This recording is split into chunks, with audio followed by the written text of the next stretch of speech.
우리가 이 교회를 다닌다, 또는 이제, 길 가다가 다른 교회 다니는 사람들을 만났을 때, 예수 믿으시죠? 같이 믿는 사람이군요. 이렇게 굉장히 반갑게 인사하고 하는데, 진짜 교회라는 것이 어떤 곳을 교회라고 그러나, 예수님은 교회를 굉장히 존귀하게 여기셨지만, 동시에 예수님은 아무나 교인이라고 또 말씀하지 않으셨거든요. 그래서 나와 함께하지 아니하는 자는 나를 대적하는 자라고 하셨고, 그리고 예수님께서는 특별히 그 당시에 교인이라고 소위 말해서 하나님 믿는 사람들이라고 일반적으로 일컬을 수 있는 바리새인들을 향해서는 한 번도 너희들과 나는 같은 공동체 안에 있다 이렇게 말씀하지 않았습니다. 그만큼 교회라는 것은 우리가 오늘날 알다시피 그냥 이렇게 느슨하게 광범위하게 모두가 다 교회 범주 안에 들어간다 이런 개념이 아니고요.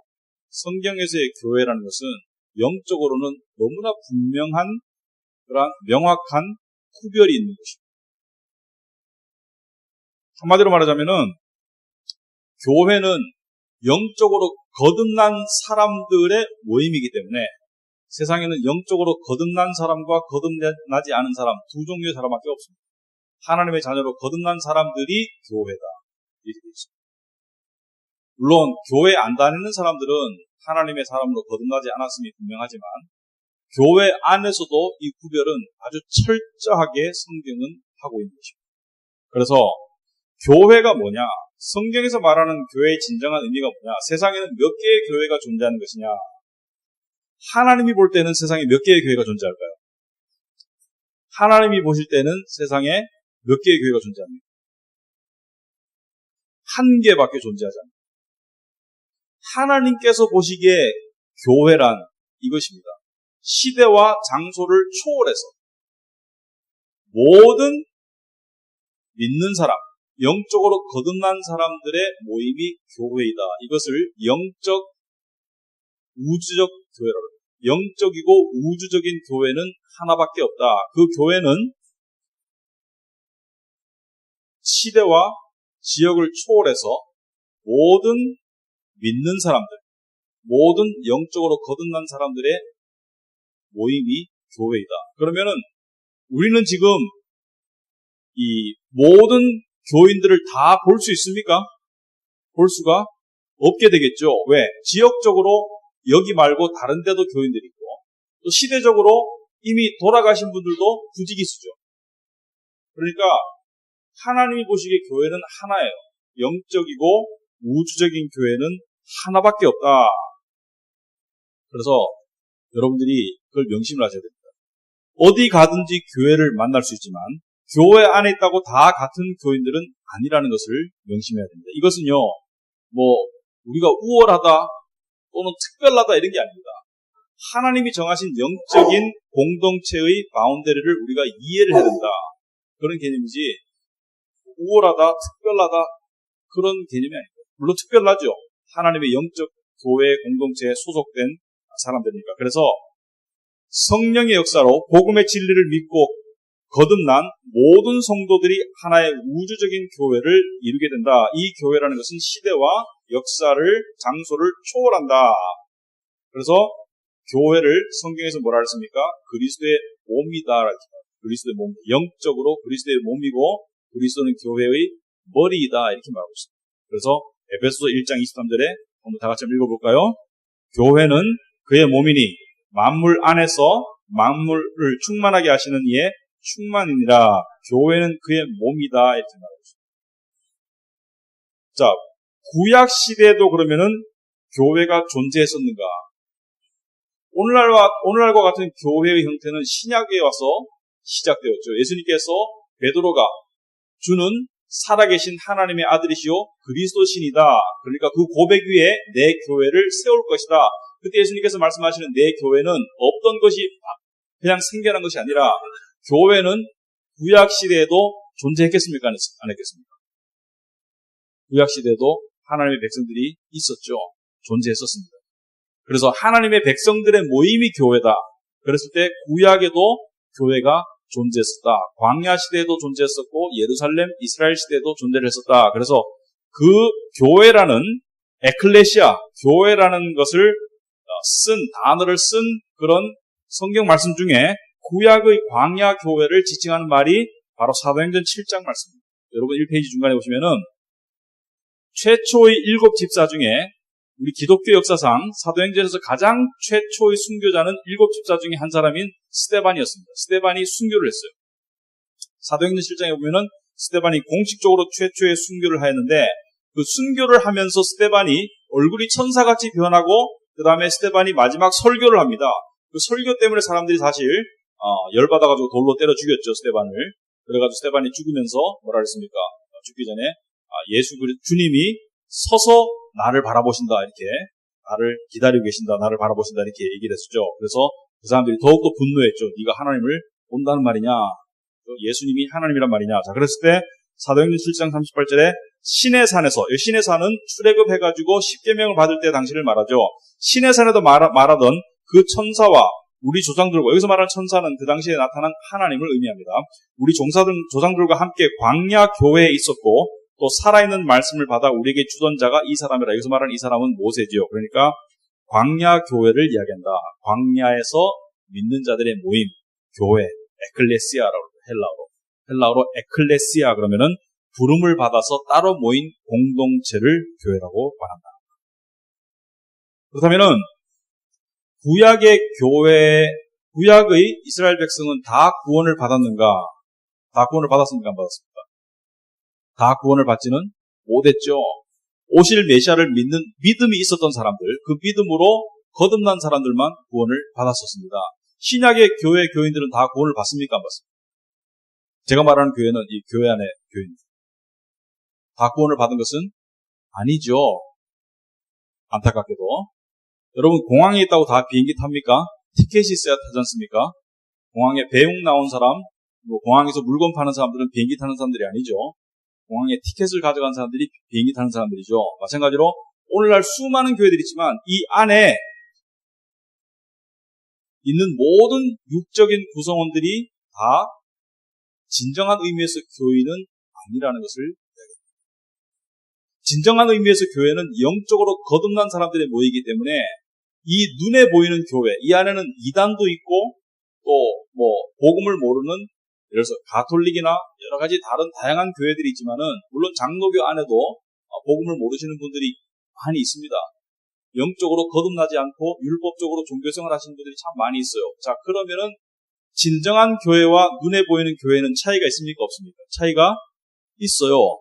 그러면은 눈에 보이는 교회와 눈에 보이지 않는 교회. 눈에 보이는 교회라는 것은 우리가 지금 보고 있는 이 교회, 건물과 안에 사람들, 이 교회하고 눈에 보이지 않는 진짜 영적 교회하고 괴리와 차이가 분명히 있겠죠. 당연히 어느 게 더 크겠습니까? 숫자상으로는. 눈에 보이는 교회가 숫자상으로는 훨씬 더 크게 되겠습니다. 눈에 보이지 않는 교회의 숫자가 훨씬 더 작게 되겠습니다. 그래서 그것을 눈에 보이는 교회와 눈에 보이지 않는 교회, 또는 영어로 visible church, 눈에 보이는 교회, invisible church, 눈에 보이지 않는 교회, 여기서 눈에 보이는 교회는 일반적인 교회를 말하고 invisible church가 진짜 교회를 말하는 거예요. 영적인 진짜 공동체를. 그리고 이거를 조금 한자를 써서 가견교회, 불가견교회라고도 말합니다. 여기 유인별이 적어놓지는 않은데 가견, 눈에 보이는 교회, 눈에 보이지 않는 교회, 이렇게 구별을 하게 되겠습니다. 자, 그래서 좀 더 구체적으로 살펴보면 이 페이지 위에 보시면은 눈에 보이는 교회는 일반적인 교회들과 그 안에 소속된 교인들의 모임을 의미한다. 예수를 구주로 고백하고 세례를 받고 지역 교회의 일원으로서 신앙생활을 해나가는 사람들을 총체적으로 일컫는 말이 눈에 보이는 교회이다. 그에 반해서 눈에 보이지 않는 교회는 어떤 교회입니까? 교회에 소속되어서 신앙생활을 해나가요. 반드시. 나는 눈에 보이지 않는 하나님의 영적 교회의 일원인데 교회는 안 나가. 그건 불가능합니다. 그래서 가나안 성도들은 특별한 상황을 제외하고는 일반적으로 봤을 때 가나안 성도들은 눈에 보이지 않는 영적 교회 일원이겠습니까? 아니겠습니까? 일원이 아니라고 봐지는 거죠. 왜?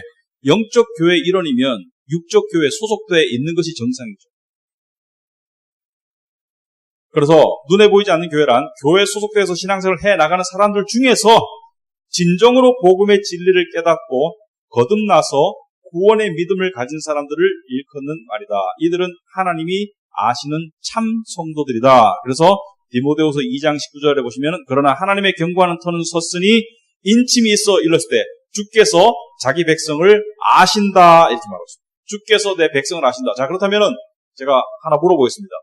눈에 보이는 교회에 소속된 사람들 중에서 눈에 보이지 않는 교회에 소속되지 않은 사람들은 이 차이를 알까요, 모를까요? 질문 열었습니까? 눈에 보이는 교회에 소속된 사람들, 그냥 교회에 다니는 사람들은 눈에 보이는 교회와 눈에 보이지 않는 교회의 차이를 알까요, 모를까요? 모르죠, 당연히. 눈에 보이지 않는 영적인 교회의 일원이 된 사람들은 그 차이를 깨달을까요, 못 깨달을까요? 그 차이를 깨닫습니다. 어떻게 깨닫습니까? 저 사람은 교회는 다니는 것 같은데 아직 거듭난 사람은 아닌 것 같아. 이렇게 깨닫는 거죠. 또는 자기 개인을 봤을 때 내가 몇 년도까지는 내가 그냥 교회를 왔다 갔다 했는 그냥 교회 직분도 맡았을 수도 있지만은 교회에 그냥 소속되어 있는 그런 사람이었는데 예수 믿고 거듭나 보니까 영안이 열린 거죠. 영적인 눈이 열리고 보니까 아, 교회 다닌다고 다 천국 가는 건 아니네 이렇게 깨닫는 거죠. 저도 예수 믿는 어머니 밑에서 태어났습니다. 아버지는 안 다니셨지만은. 그래서 뭐 친척들의 영향으로 중학교 때까지 교회를 다녔습니다. 중3 때까지, 중3 초까지. 그러나 그때 저는 눈에 보이는 교회의 일원이었지만 눈에 보이지 않는 교회의 일원이 된 것은 나중에 된 것입니다. 그래서 눈에 보이지 않는 교회의 일원이 된 사람이 정말로 구원에 이른 사람이다. 눈에 보이는 교회에 다니는 사람 중에서는 구원에 이를 사람들도 있다. 하지만 그 차이가 분명히 존재한다는 것을 여러분들이 아셔야 된다. 그래서 눈에 보이는 교회 안에 눈에 보이지 않는 교회가 들어있겠죠, 당연히. 자, 그 차이가 얼마나 될까? 그건 모르죠. 예를 들어서 눈에 보이는 교회의 숫자가, 성도 숫자가 100이라면은 그 중에서 과연 몇 명이 진짜 영적 교회의 일원일까? 이것이 중세 시대에는 1%가 훨씬 안 되었었습니다. 기록이에요. 중세 암흑기에 가톨릭의 신자가 그렇게 많은데 기독교가 쇠퇴할 때가 언제냐? 국교가 됐을 때 기독교가. 로마의 국교가 되고 난 다음에 박해가 없어지고 기독교가 급격히 쇠퇴합니다. 어떻게 쇠퇴합니까? 기독교가 문화가 돼버린 거죠. 교회 다니는 것이 일상이 돼버린 거죠. 그럴 때 전체 교인들 중에 정말 눈에 보이지 않는 영적으로 거듭난 복음을 깨닫고 믿는 믿음이 있는 그러한 사람들의 비율은 1%가 훨씬 안 되었다는 것을 우리가 짐작할 수 있어요. 그렇다면 오늘날은 어떤가? 오늘 어떻겠습니까? 영국이나 유럽에 보면은 1년에 교회를 한두 번 나가면서도 자기가 그리스도인이라고 생각하는 사람들이 꽤 있어요. 문화적인 그리스도인들. 그들은 복음을 모르는 사람들이라고 봐집니다. 자, 우리나라에도 보면은 기독교 인구가 뭐 통계가 좀 잘못된 것 같습니다. 기독교 인구가 지난 10년 동안 늘었다고 돼 있어요. 엄청나게. 사실은 목사님들이나 기독교 내부에 있는 사람들이 봤을 때는 많이 줄었습니다. 줄었고, 제가 어제 이제 들었는데, 좀 믿을 만한 총신대 교수님 하시는 분인데, 우리나라 교회의 85%가 50명 미만이에요. 성도수가. 그러니까 큰 교회들을 많이 봐서 그런데, 전체 교회로 놓고 보면 85%가 50명 미만이다. 그리고 교인들이 계속 줄어들고 있다. 그런데 현재 몇 명인지 자세히 모릅니다. 그래서 800만 명이라고 치자. 교회에 다닌다는 사람이 800만 명이라고 치자. 그 중에 한 100만 명 이상은 아마 이단일 거예요. 신천지, 여호와의 증인 뭐 많습니다. 통일교회 가지고 많습니다. 그걸 200만까지 보는 사람들도 있어요. 이단 숫자. 그렇다면 나머지 600만 중에서 그러면 정말 거듭나서 복음을 알고 구원에 이르는 믿음을 가진 사람이 과연 몇 프로 될까? 그건 모르는 것이지만은 사실은 많은 깨어있는 목사님들에 의하면은 그런 사람들이 참 드문 시대라고. 교회는 많이 다니지만 복음을 깨우치고 구원에 이르는 믿음을 가지고 정말 진리를 깨우친 사람은 참 드물다라고 이야기했습니다. 그래서 그 차이를 어떤 분들은 뭐 2대8 정도 안 되겠느냐, 어떤 분들은 1대9 정도 안 되겠느냐, 그건 아무도 모르죠. 그렇지만 그렇게까지 말씀을 하시더라. 그렇게 제가 이야기를 하는데요. 그렇다면은 결론은 그거죠. 눈에 보이는 교회 안에 눈에 보이지 않는 진짜 교회가 소속되어 있지만은 그 진짜 교회와 눈에 보이는 교회의 차이는 괴리가 상당히 크다. 그래서 눈에 보이지 않는 교회의 영적 구성원들이 바로 천국의 시민권자들이다. 예수님께서 그날에 많은 사람들이 나더러 주여 주여 내가 너희를 모른다. 그 사람들은 눈에 보이는 교회의 일원들이었죠. 그렇지만 눈에 보이지 않는 영적 교회의 일원은 아니었죠. 그러니까 예수님께서 천국에 들어올 수 없다라고 말씀하셨습니다. 이거는요, 지금 얘기하면 우리가 굉장히 이렇게 그냥 술술 얘기하는데, 마지막 때 되면 이거는요, 좀 상상해 보세요. 마지막 때 가서 하나님께서 오른편에는 양을, 왼편에는 염소를 가를 때, 굉장히 무시무시한 얘기.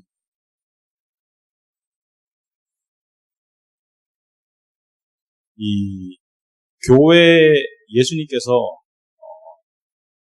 좁은 문으로 들어가라. 넓은 문으로 가지 말아라. 그때 좁은 문, 넓은 문을 어떤 사람들은 좁은 문은 교회 다니는 거, 넓은 문은 교회 안 다니는 거 이렇게 말씀하시더라고요. 그리고 문맥에 보면은 그게 아니다. 둘 다 교회 안에 있는 문이 있으시죠. 넓은 문은 많은 사람들이 상식적으로 옳다고 생각하고 찾는 문이에요. 좁은 문은 뭐예요? 진리의 문. 입구가 협착하다. 입구가 좁아가지고 찾는 사람이 적다.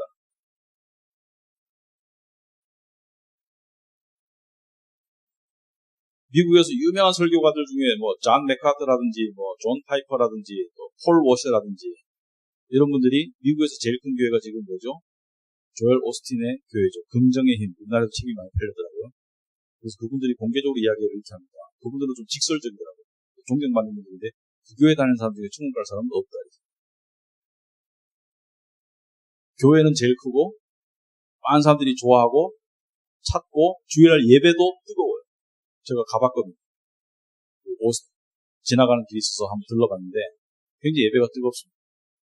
그런데 많은 미국의 복음주의적인 유명한 목사님들이 그 교회 다니면은 천국 가는 사람이 없다. 왜 그렇습니까? 십자가 얘기 안 하죠. 고난 얘기 안 합니다. 그리고 네 십자가를 지라 이런 얘기 안 합니다. 뭐 얘기합니까? 기복 이야기. 그리고 하나님의 사랑을 이야기합니다. 십자가를 뺀 사랑. 그래서 교회라는 모양은 가지고 있지만 경건의 모양은 있으나 경건의 능력은 없다. 그래서 그런 자들로부터 돌아서라 이렇게 되어 있습니다. 돌아서. 사실은 우리는 영안이 100% 열리지 않기 때문에 다 볼 수는 없습니다. 하지만 영안이 열려서 보면은요, 엄청난 지금 현상이 이루어지고 있습니다. 영안을 열어보면 참 놀라운 일이 참 많을 겁니다. 이 무시무시한 현상이에요. 천국과 지옥이 나뉘는 그런 현상. 그랬을 때 내가 눈에 보이지 않는 교회에 소속됐다는 믿음을 가진다는 것은 엄청난 복이고 중요한 일입니다. 이것은 어떻게 주어집니까? 바로 예수 그리스도의 십자가와 부활을 깨달음으로써 주어집니다. 예수님께서 사람이 온 천하를 얻고도 네 목숨을 잃으면 무슨 소용이겠냐. 사도 바울은 뭐라 그랬습니까? 천국 못 갈 바에는 뭐하러 신앙생활을 하냐. 제가 이렇게 쉽게 풀자면 고린도전서 15장에서 천국 못 가는 것 같으면 뭐하러 신앙생활을 하냐. 그냥 여기서 그냥 먹고 마시고 그냥 즐기면 되지. 그래서 굉장히 중요한 문제다. 그래서 다섯 번째로 이 페이지 중간에 각각의 지역교회는 따로 떨어진 여러 개의 교회들이지만 그 모든 교회들 안에 존재하는 눈에 보이지 않는 진정한 교회는 하나이다. 그죠? 하나이다. 그래서 여러분들이 다른 교회 교인을 만났을 때 반가운 마음 반, 또 한편으로는 경계하는 마음도 가져야 됩니다. 미워하라는 게 아니고 정말 이 사람이 복음을 공유하는 형제냐 자매냐 그거는 모르는 거죠. 그냥 저 어느 교회 다니는데요. 그것만 듣고 할렐루야 형제요. 우리 다 함께 천국 갑니다. 그렇게 말하면 곤란하답니다. 일단은 반갑죠. 교회 다닌다니까. 그죠? 하지만 그 이상을 짚어봐야 됩니다. 그래서 교회란 하나님께서 함부로 허락하시는 멤버십이 아닙니다. 그리고 대량 생산이 된 적이 없습니다. 역사적으로 교회의 멤버십이, 교인이, 성도의 신분이 대량으로 주어진 적이 없어요. 이스라엘 사람들이 그렇게 수백만, 아마 1세기에 이스라엘 사람들의 인구는 한 400만 명 정도입니다. 400만 명이라도 다 예수를 배척하고, 베드로가 그때 설교했을 때 3,000명이 믿었어요. 3,000명이니까 되게 큰 것 같죠? 400만 명 중에 3,000명 큰 거 아닙니다. 물론 그 이후에 더 믿은 사람들이 나올 수 있겠죠. 그래서 절대로 여러분들이 성도라는 신분을 여러분이 알고 믿고 있다면 거기에 대한 정말 존재적인 본질적인 감사함을 항상 가지시기 바랍니다. 그래서 기도할 때 의도적으로 기도하세요. 저를 자녀 삼아주신 은혜에 참으로 감사합니다. 저에게 천국에 하나님의 백성 삼아주시고 천국에 들어갈 수 있는 이 놀라운 은혜를 허락하심을 감사합니다. 그 기도를 하시기 바랍니다. 왜? 다른 모든 것보다 중요하지 않습니까? 세상 마지막에 그 이상으로 중요한 게 있습니까? 자, 그래서 이 눈에 보이지 않는 진정한 교회를 성경은 어떻게 비유해서 부르는가? 다양한 비유로 부르고 있습니다. 첫째는 가족이라고 합니다. 가족. 2페이지 중간에 보시면은 교회란 하나님의 가족 공동체다. 그래서 형제 자매라는 단어를 우리가 쓰고 있습니다. 가족 공동체이다. 하나님이 아버지고 예수님은 우리의 형님 오빠가 되는 것입니다. 맏아들이 되시는 것입니다. 그리고 로마서에는 하나님을 아빠 아버지라고 부른다. 아바 파더, 아빠 아버지라고 부른다. 친밀감을 말하는 것이죠. 그 다음에 두 번째, 아까도 말했듯이 교회를 그리스도의 몸이라고 부른다. 그렇죠? 그리스도의 몸이다. 그만큼 교회가 귀한 것이죠. 귀한 분의 몸이니까 교회가 귀한 거예요. 그 다음에 세 번째, 교회를 그리스도의 신부라고 불렀습니다. 신부. 그리스도를 신랑이라고 불렀고요. 그래서 요한복음에도 복음서에 보면은 그리스도께서 당신을 신랑이라고 말씀하셨고, 그 다음에 에베소서에서도 교회의 신랑이시라고 얘기했고, 그 다음에 계시록에도 보면은 신랑께서 신부, 그죠? 우리 그 믿는 자들을 데리러 오신다. 그렇게 얘기하고 있습니다. 교회는 신랑이다. 그리스도는 교회의 신랑이 된다. 그래서 그 친밀감, 신랑과 신부의 친밀감을 이야기하고 있다. 그래서 많은 이단들이 이런 말씀을 가지고 자기가 신랑이다 이렇게 얘기했어요. 자기가 머리이다 이렇게. 신천지는 이만희가 그리스도다 이렇게 얘기해요. 어머니 하나님은 또 자기가 또 그 성령으로 이렇게 주어진 또 어떤 그 계시록 말씀을 가지고 자기가 메시아인 것처럼 이렇게 선전을 하고 여러 가지 이단들이 많이 나오게 되었습니다. 하지만 그 또한 예수님께서 예언하셨죠. 마지막 때가 되면 많은 사람들이 내가 그리스도다 이렇게 사람들을 현혹할 것이다 이렇게 나와 있습니다. 그 다음에 그리스도는 포도나무이시며 교회는 그 가지다. 요한복음 15장에 나온 말이죠. 가지가 나무에 붙어있지 아니하면 열매를 많이 맺을 수가 없다 이렇게 나와 있습니다. 그래서 우리는 가지가 되겠습니다. 영적으로 그리스도에게 붙어 있어야 된다. 그 다음에 하나님의 집이라고 얘기했습니다. 그래서 우리를 성전이라고 그러죠. 성전. 하나님이 거하시는 집. 영적인 성전이다. 그래서 이 건물이 중요한 것이 아니라 믿는 사람들이 함께 모였을 때 하나님께서 그 안에 영적으로 거하시는 집이 된다. 그래서 교회는 하나님이 거하시는 집이 된다. 그것은 우리 공동체적으로도 그렇고 고린도전서 6장에 보시면 너희 몸은 하나님의 영인 성령이 거하시는 하나님의 전인 줄 너희가 알지 못하느냐 이렇게 말하고 있죠. 우리 안에 하나님의 영이 거하신다라고 이야기하고 있습니다. 그 다음에 또 중요하게 교회는 진리의 기둥과 터라고 이야기하고 있습니다. 디모데전서 3장 15절에 진리의 기둥과 터전이다. 무슨 뜻입니까? 교회는 진리를 보존하고 그 다음에 진리를 떠받들고 그 다음에 진리를 세워나가는 곳이 교회가 되겠습니다. 그렇다면은 교회가 진리의 보물 창고와 같은 곳이다. 그래서 교회가 가장 자랑해야 되는 게 뭡니까? 그러니까 여기서 말하는 자랑이라는 것은 뭐 의시되고 뽐내고 남보다 잘났다가 하는 게 아니라 교회가 가장 소중하고 자랑해야 되는 게 뭡니까? 복음의 진리입니다. 복음의 진리가 교회에 담겨져 있기 때문에 그것을 자랑해야 되는데 오늘날 우리들의 모습이 많이 잘못됐지 않습니까? 우리 교회가 물론 어떤 부분에 대해서 자부심을 느낄 수 있겠지만 우리 교회가 무슨 동에 있다, 몇 평이다, 시설은 어떻다, 예산은 얼마다. 그런데 교회 아니면 어떡해요? 교회가 가장 자랑해야 되는 건 뭐죠? 복음입니다. 복음.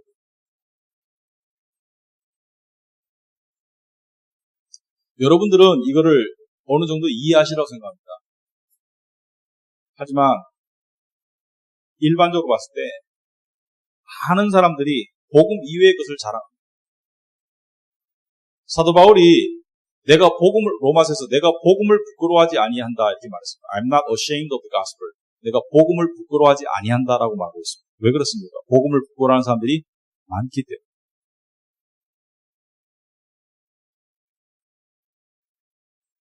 복음의 능력과 은혜가 담겨 있는 것을 아는 사람은 복음을 계속 이야기합니다. 그런데 크리스찬들이 일반적으로 봤을 때 제가 신앙생활 보니까 가장 어색한 순간이 언제냐? 크리스찬들끼리 예수님의 복음에 대해서 서로 이야기를 안 합니다. 주일날 봉사는 이야기하고, 우리 교회 사업은 이야기하고, 어떤 다른 건 이야기하지만 예수님의 복음에 대해서를 나누지를 않습니다. 그건 뭐예요? 그거는 가장 핵심이 빠진 거죠. 그래서 이 페이지 밑에 진짜 교회들과 가짜 교회들의 특징이 뭐냐? 지금 눈에 보이는 교회와 눈에 보이지 않는 교회를 얘기했습니다. 교회 건물에서 매주 예배를 드린다고 해서 모두가 다 진짜 교회는 아니다. 성경은 종교의식의 외적 형태를 갖추었더라도 진짜 교회가 아닐 수 있다고 경고한다. 자, 대표적으로는 이단을 들 수 있겠죠. 우리가 말하는 이단들도 교회의 모습을 가지고 있고 십자가가 걸려 있을 것입니다. 그죠? 그리고 예수 그리스도라는 이름을 사용할 거예요. 그런데 우리는 이단의 심각성은 알지만 복음을 벗어난 그러한 심각성, 비복음적인 교회들의 심각성은 잘 모르는 것 같습니다. 거기 장로교래, 거기 침례교래, 거기 감리교래, 그러면 안전하겠지. 여러분, 율법주의는 갈라디아서에서 뭐라 했습니까? 율법주의는 저주를 받을 것이다. 율법주의, 기복신앙, 인본주의, 이것도 그 위험성에서는 이단과 별 차이가 없습니다. 율법주의에 구원이 있을 수가 있습니까? 기복신앙에 그대로 믿으면 구원이 있습니까? 인본주의는 구원이 있습니까? 그래서 복음을, 이건 제 얘기가 아니고요. 어떤 신학자 얘기인데, 복음을 주기적으로 전하지 않는 곳은 진정한 교회가 아니다. 이렇게 했습니다. 복음을 지속적으로 주기적으로 들을 수 없는 곳은 진정한 교회가 아니다. 이렇게 얘기했습니다.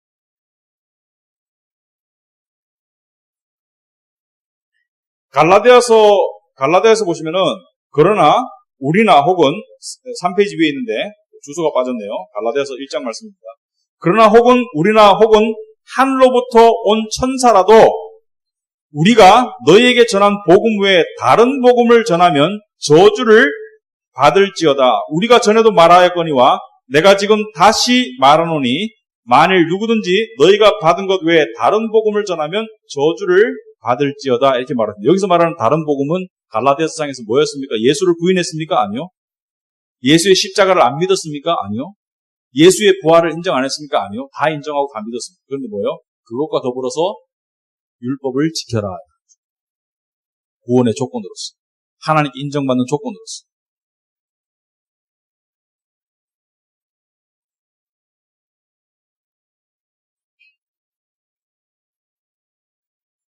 오늘날 우리가 교인들끼리 이야기할 때 예를 들어서 당신 교회는 뭐를 중점적으로 하고 있습니까? 그러면 이렇게 대답한다고 칩시다.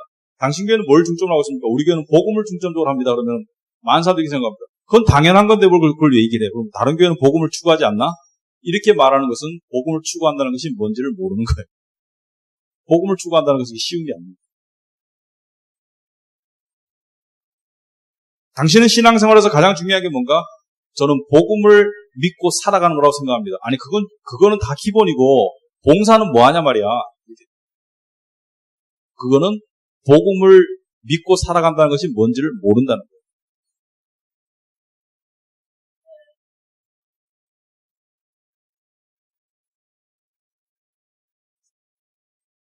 그래서 중세의 가톨릭과 같이 복음을 상실하고 종교적 율법주의나 세속적 타락의 모습으로 변질된 교회는 진리의 수호자로서의 진정한 교회가 아니라 오히려 복음의 진리를 가리고 변질시킨 이단과도 같다. 그런 교회들이 존재함으로써 진리에 도움이 됩니까? 방해가 됩니까?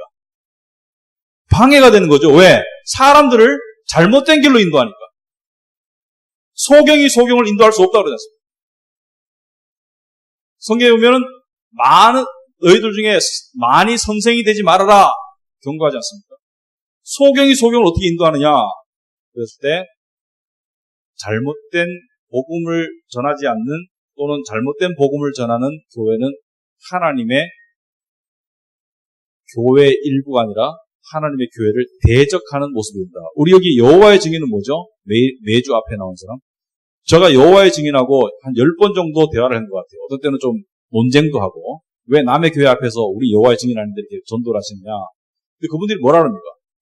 사도 바울도 복음 전하면서 핍박받았고 우리는 형제님, 저보고 목사님 맞습니다. 목사님과 저는 예수 그리스도의 복음을 증거하는 사명을 받은 사람인데 함께 노력해야 되지 않겠습니까? 거기까지 딱 들으면은 같은 것 같아요. 근데 여호와의 증인과 우리의 차이점, 가장 큰 차이점은 여호와의 증인은 행위에 의한 구원입니다.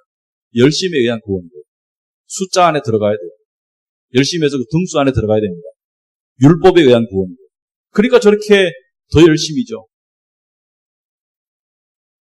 안타깝지만 우리보다 어떻게 보면 훨씬 더 열심히.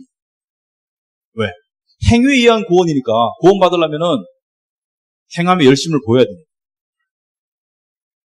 그런데 율법주의나 왜 이런 것들이 기복신앙이나 이런 것들이 교회 안에 팽배하냐?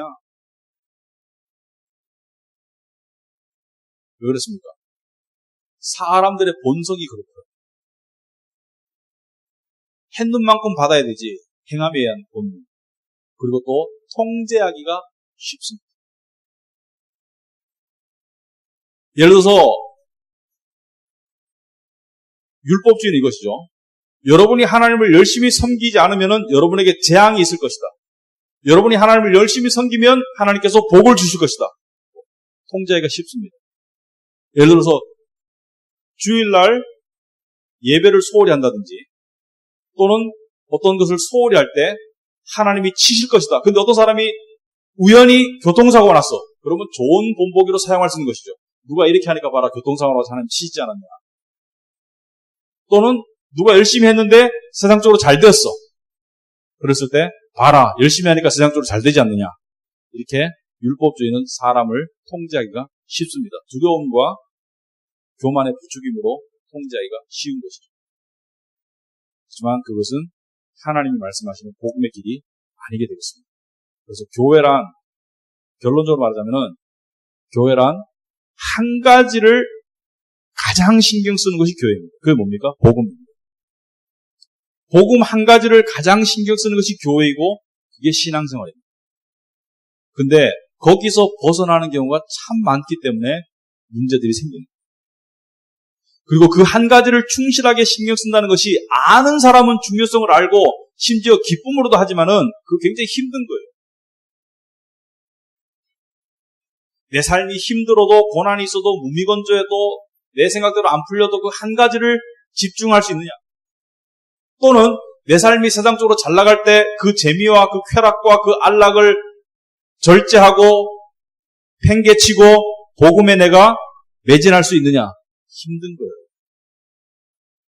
세상적으로 잘 되는 것도 복음의 유혹이고 세상적으로 힘든 것도 복음의 도전이 될 수가 있습니까? 없습니까? 있어요. 여러분이 이런 생각할 때 있습니다. 아이고 내가 힘들어 죽겠는데 요 문제만 풀리면은 신앙생활 참 잘할 건데 주위에 세상적으로 잘 풀린 사람 보세요. 신앙생활 잘하는 사람 별로 없습니다.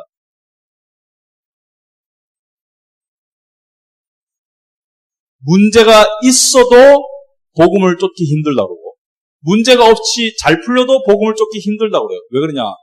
복음은 예수님이 그랬잖아요. 찾는 사람이 많지가 않다. 그 길이 협착하다는 거예요.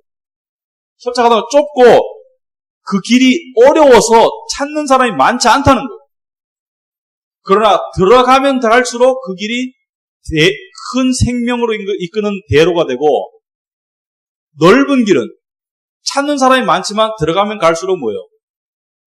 좁아지고 힘든 길이 된다는 거예요. 그래서 제가 누차 말씀을 드리지만 예수 믿는 것처럼 쉬운 게 없습니다. 하나만 믿으면 되니까. 예수님의 십자가와 부활만 믿으면 되잖아요. 근데 예수 믿는 것처럼 어려운 게 없습니다. 그것만 믿어야 돼요.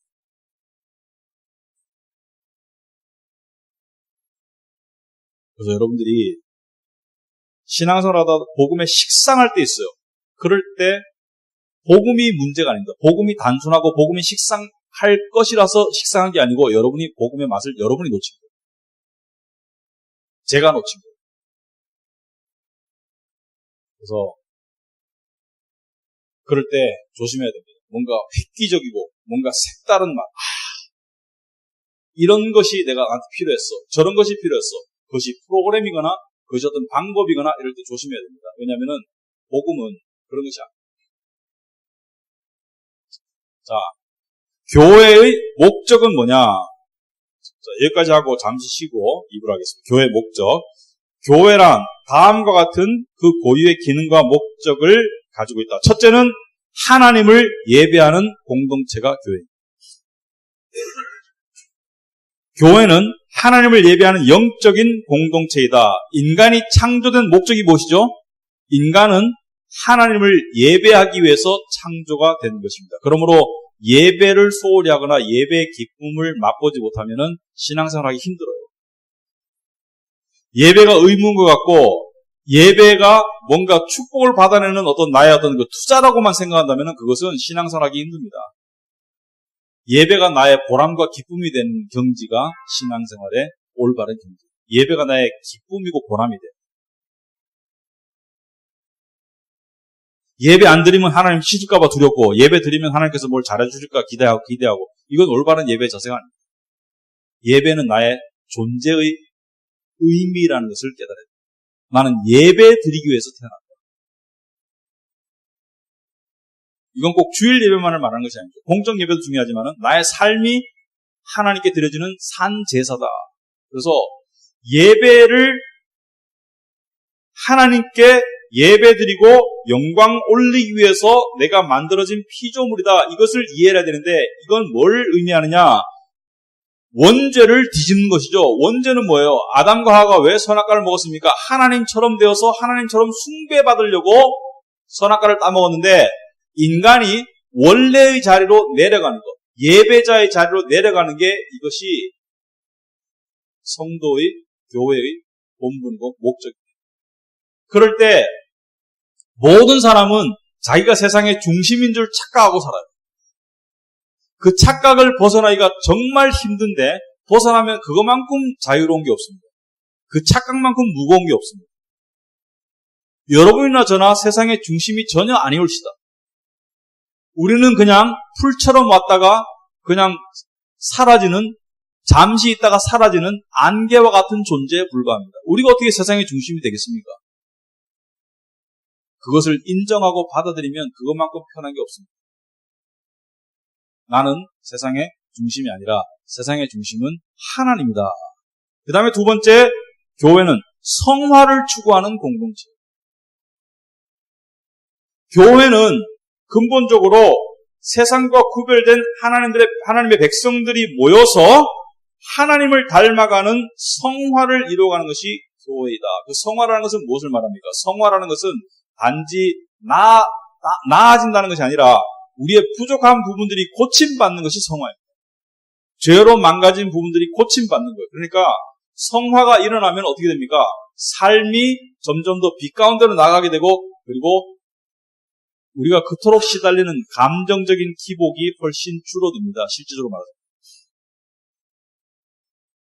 성화를 이루어가게 되는 사람은 감정적인 기복이 굉장히 줄어들고 평온한 모드로 들어가게 됩니다. 그래서 죄로 망가진 부분이 고침을 받고 회복되는 은혜를 누리는 것이 바로 교회이다. 그 다음에 교회는 어떤 곳이냐? 전도의 공동체이다. 요즘 우리 교회가 전도를 많이 이야기하죠. 교회는 단지 나만 믿는 것이 아닙니다. 하나님의 택함받은 백성들에게 그 진리를 전달하는, 그래서 복음을 전하고 구원에 이르도록 도와주는, 쓰임받는 그런 공동체가 교회가 되겠습니다. 그래서 우리 교회도 늘 생각하죠. 어떻게 하면 하나님께 더욱더 쓰임받을 수 있을까? 근데 요즘 교회마다 전도를 힘쓰지 않는 교회는 없습니다. 전도를 힘쓰지 않는 교회는 없습니다. 제가 이렇게 다른 교회 어떤 그 회의나 이런 게 있어서 노회나 가보면요, 여기 막 표가 막 많게는 10개, 20개가 붙어 있어요. 특별히 그 표 중에 많은 부분이 전도에 관한 거죠. 전도에 관한. 근데 전도도 동기가 중요해요. 동기. 전도를 하는데 그 동기가 어떤 나의 왕국만을 세우기 위해서, 그것이 가장 우선이 되면은 좋은 동기가 아니겠죠. 좋은 것은 뭐예요? 영혼을 사랑하기 때문에 전도를 한다? 아주 좋은 동기죠. 하지만 그것도 첫 번째 동기는 아니에요. 그럼 가장 첫 번째 동기는 뭐예요? 고상한 말이지만 이거 정말 의미해 보면 하나님이 더 예배 받으시기를 원했어요. 하나님이 더 영광 받으시기를 원했어요. 그게 전도의 가장 큰 목적이에요. 그것은 말하기는 쉬워도 내 안의 신앙이 되기는 상당히 시간이 걸려요. 하나님이 더 예배 받으시기를 원해서 전도해야 돼요. 하나님의 영광이 땅끝까지 전파되게 하기 위해서 복음을 전하겠다. 그것이 전도의 중요한 목적입니다.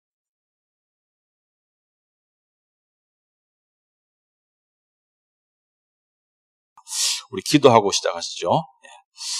하나님 아버지, 참으로 감사합니다. 저희들도 오늘 우리 조직신학 공부 이렇게 불러주셔서 저희들이 하나님께서 주신 교회와 또 하나님의 나라와 또 예수 그리스도 또 다가올 세상, 이런 것들에 관한 성경적인 진리들을 저희가 깨우칠 수 있도록 하나님께서 또 말씀을 통해서 저희들을 가르쳐 주심을 감사합니다. 이 시간 저희들이 교회에 관해서 또 이야기할 때 하나님께서 함께해 주셔서 정말 우리에게 주어진 이 교회, 예수 그리스도의 몸된 교회가 어떤 곳이며 또 어떻게 교회를 우리가 생각하고 또 교회를 이루어가야 될지 하나님께서 저희들을 인도하여 주시옵소서. 예수님 이름으로 기도합나이다. 아멘. 자, 우리가 교회를 생각할 때 교회가 다양하죠. 다양하고 교단도 다양하고 여러 가지 다양한 사람들이 모였는데 교회를 이루어간다 또는 심지어 교회를 운영해 나간다고 할 때 우리 인간에게 주어진 자율권이 많이 있는가? 말하자면은 어떤 회사는 되게 이런 방향으로 회사를 운영하고 또 어떤 회사는 되게 근무도 자유로운 시간에 근무하고 또 재택근무도 하고 또 복장도 자유롭고, 그러니까 여러 가지 그 오너에 따라서 또 구성원에 따라서 그 회사의 운영 방식이 많이 다른데 교회도 그런 어떤 플렉서블한 그런 부분이 많이 허용되는 것인가? 아니면 교회는 좀 더 이렇게 아주 규율이 엄격하게 하나님께서 정하신 한 가지 방향이 있나? 저는 이 둘의 조화라고 생각하는데요. 자율성과 또 어떤 좀 이렇게 각 어떤 교회마다의 특징이 허용되는 부분과 또 하나님께서 정하신 어떤 그 교회의 규범, 또 모범이 있다고 생각하는데, 근데 더 중요한 것은 하나님이 정하신 규범과 모범이 더 중요하다고 생각합니다. 그래서 오늘 우리가 교회에 대해서 두 번째 시간 살펴보는데요.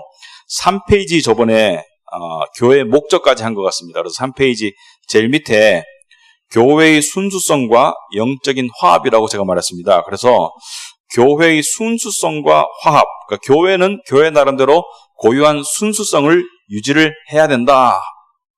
또는 교회는 하나님의 공동체로서 화합을 이뤄가야 된다. 그래서 교회의 순수성과 화합이라는 것이 굉장히 중요한데, 그러니까 교회가 모였는데 화합이 안 되고 막 싸운다든지, 교회가 모였는데 단합은 되지만 순수성이 없다든지, 여기서 말하는 순수성은 여러 가지 의미가 있겠죠. 영적인 순수성, 도덕적인 순수성, 어떤 그 법적인 어떤 그 청렴성, 여러 가지가 결부되겠지만 그런 것이 없다면은 그걸 교회라고 할 수가 있겠는가. 그래서 그러한 맥락에서 교회는 어떤 곳이 되어야 되나. 첫째, 우리가 상투적인 얘기지만 굉장히 중요한 얘기입니다. 교회는 말씀을 충실히 가르침을 통해서 올바른 교리를 전파하는 곳이 교회가 되어야 된다. 이게 굉장히 중요합니다. 교회의 가장 중요한 부분이라고 저는 생각합니다. 왜 제가 그렇게 생각하는 것이 아니라 성경 말씀이 그렇게 가르치기 때문이죠. 교회는 하나님의 진리를 가지고 있는 창고와 같고, 보물창고와 같고, 그것을 전파하는 것이 교회이다. 그러므로 교회의 가장 큰 사명은 무엇이 되겠습니까? 진리를 배우고 사수하고 가르치고 전파하는 것이다. 그래서 여러분 성경책에 있으면은 디모데후서 4장을 한번 펴보겠습니다. 디모데후서 4장.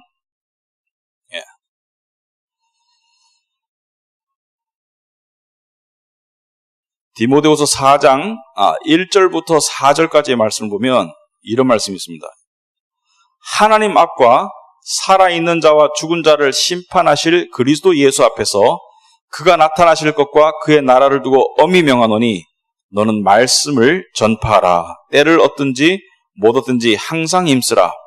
범사에 오래 참음과 가르침으로 경책하며 경계하며 권하라. 때가 이르리니 사람이 바른 교훈을 받지 아니하며 귀가 가려워서 자기의 사욕을 따를 많을 스승을 많이 두고 그 귀를 진리에서 돌이켜 허탄한 이야기를 따르리라. 여기 보시면은 2절에 너는 말씀을 전파하라. 때를 얻든지 못 얻든지 항상 힘쓰라 이렇게 되어 있어요.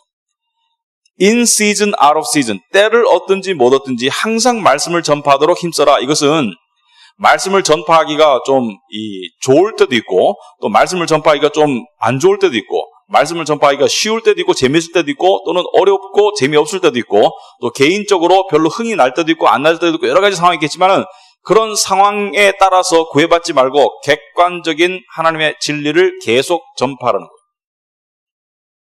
여러분 때때로 이렇게 예배 나온다든지 성경 공부 나온다든지 이렇게 모였을 때 좀 그냥 가벼운 얘기 하고 싶고, 또는 어떤 좀 세상 얘기 하고 싶고 이럴 때도 있을 겁니다. 그런데 교회는 그렇게 하지 말라는 겁니다. 교회는 분위기나 기분이나 상황에 휩쓸리지 말고 말씀을 전파하는데 힘써라. 이게 교회입니다. 여러분들이 이런 자리에 모였을 때 하나님의 말씀을 하나라도 더 깨우치는 것이 굉장히 중요한 것이다. 그래서 말씀을 전파하는데 힘써야 된다. 왜냐하면 3절에 때가 이르니 사람이 바른 교훈을 받지 아니하며 귀가 가려워서 자기의 사욕을 따를 스승을 많이 두고 또 귀를 진리에서 돌이켜 허탄한 이야기를 따르라. 그러니까 때가 이르니, 말세가 이르면은, 때가 이르면은 사람들이 듣고 싶은 이야기만 듣는다는 거예요. 또 말하는 사람들도 사람들이 듣고 싶어하는 이야기만 한다는 거예요. 그래서 듣기 좋은 이야기 듣다가 멸망하면 얼마나 불행합니까? 그러니까 듣기 좋은 이야기가 자기를 진리의 길로 인도 못하면은 그것만큼 안 좋은 것이 없지 않습니까? 그래서 이 교회에서 아무리 이야기 들었는데 재미있고 감동적이고 또 흥미롭고 하더라도 그것이 진리가 아니고 그냥 귀에 그냥 가려운 이야기로 끝나면은 그거는 아무 소용이 없다는 겁니다. 그래서 어떤 분은 되게 웃기는 은사를 받은 목사님이 있으신 것 같아요. 되게 유명하신 분, 웃기는 은사를 받았는데 이야기하면 사람들이 많이 웃어요. 많이 웃고 사람들이 되게 이렇게 귀가 쫑긋해. 그런데 딱 듣고 나면은 진리가 별로 없고 그냥 웃기는 이야기예요. 그래서 그런 것들은 사람에게는 인기가 있을지 몰라도 하나님이 보시기에는 절대 기뻐하는 것이 아니라는 것입니다. 그래서 여러분들이 그런 걸 염두에 두었으면 좋겠다. 두 번째, 교회는 어떻게 되느냐? 예배가 성경적이어야 된다. 우리는 예배 공동체죠. 인간은 예배를 위해서 지음을 받았다. 또는 인간은 예배자로 부름을 받았다. 그래서 예배가 우리가 천국에서 하는 가장 중요한 인간의 행위인데, 하나님을 영화롭게 하는. 근데 예배가 성경적이라는 것은 무엇을 말하느냐? 오늘날 교회 안에서 많이 왜곡된 부분들이 있습니다.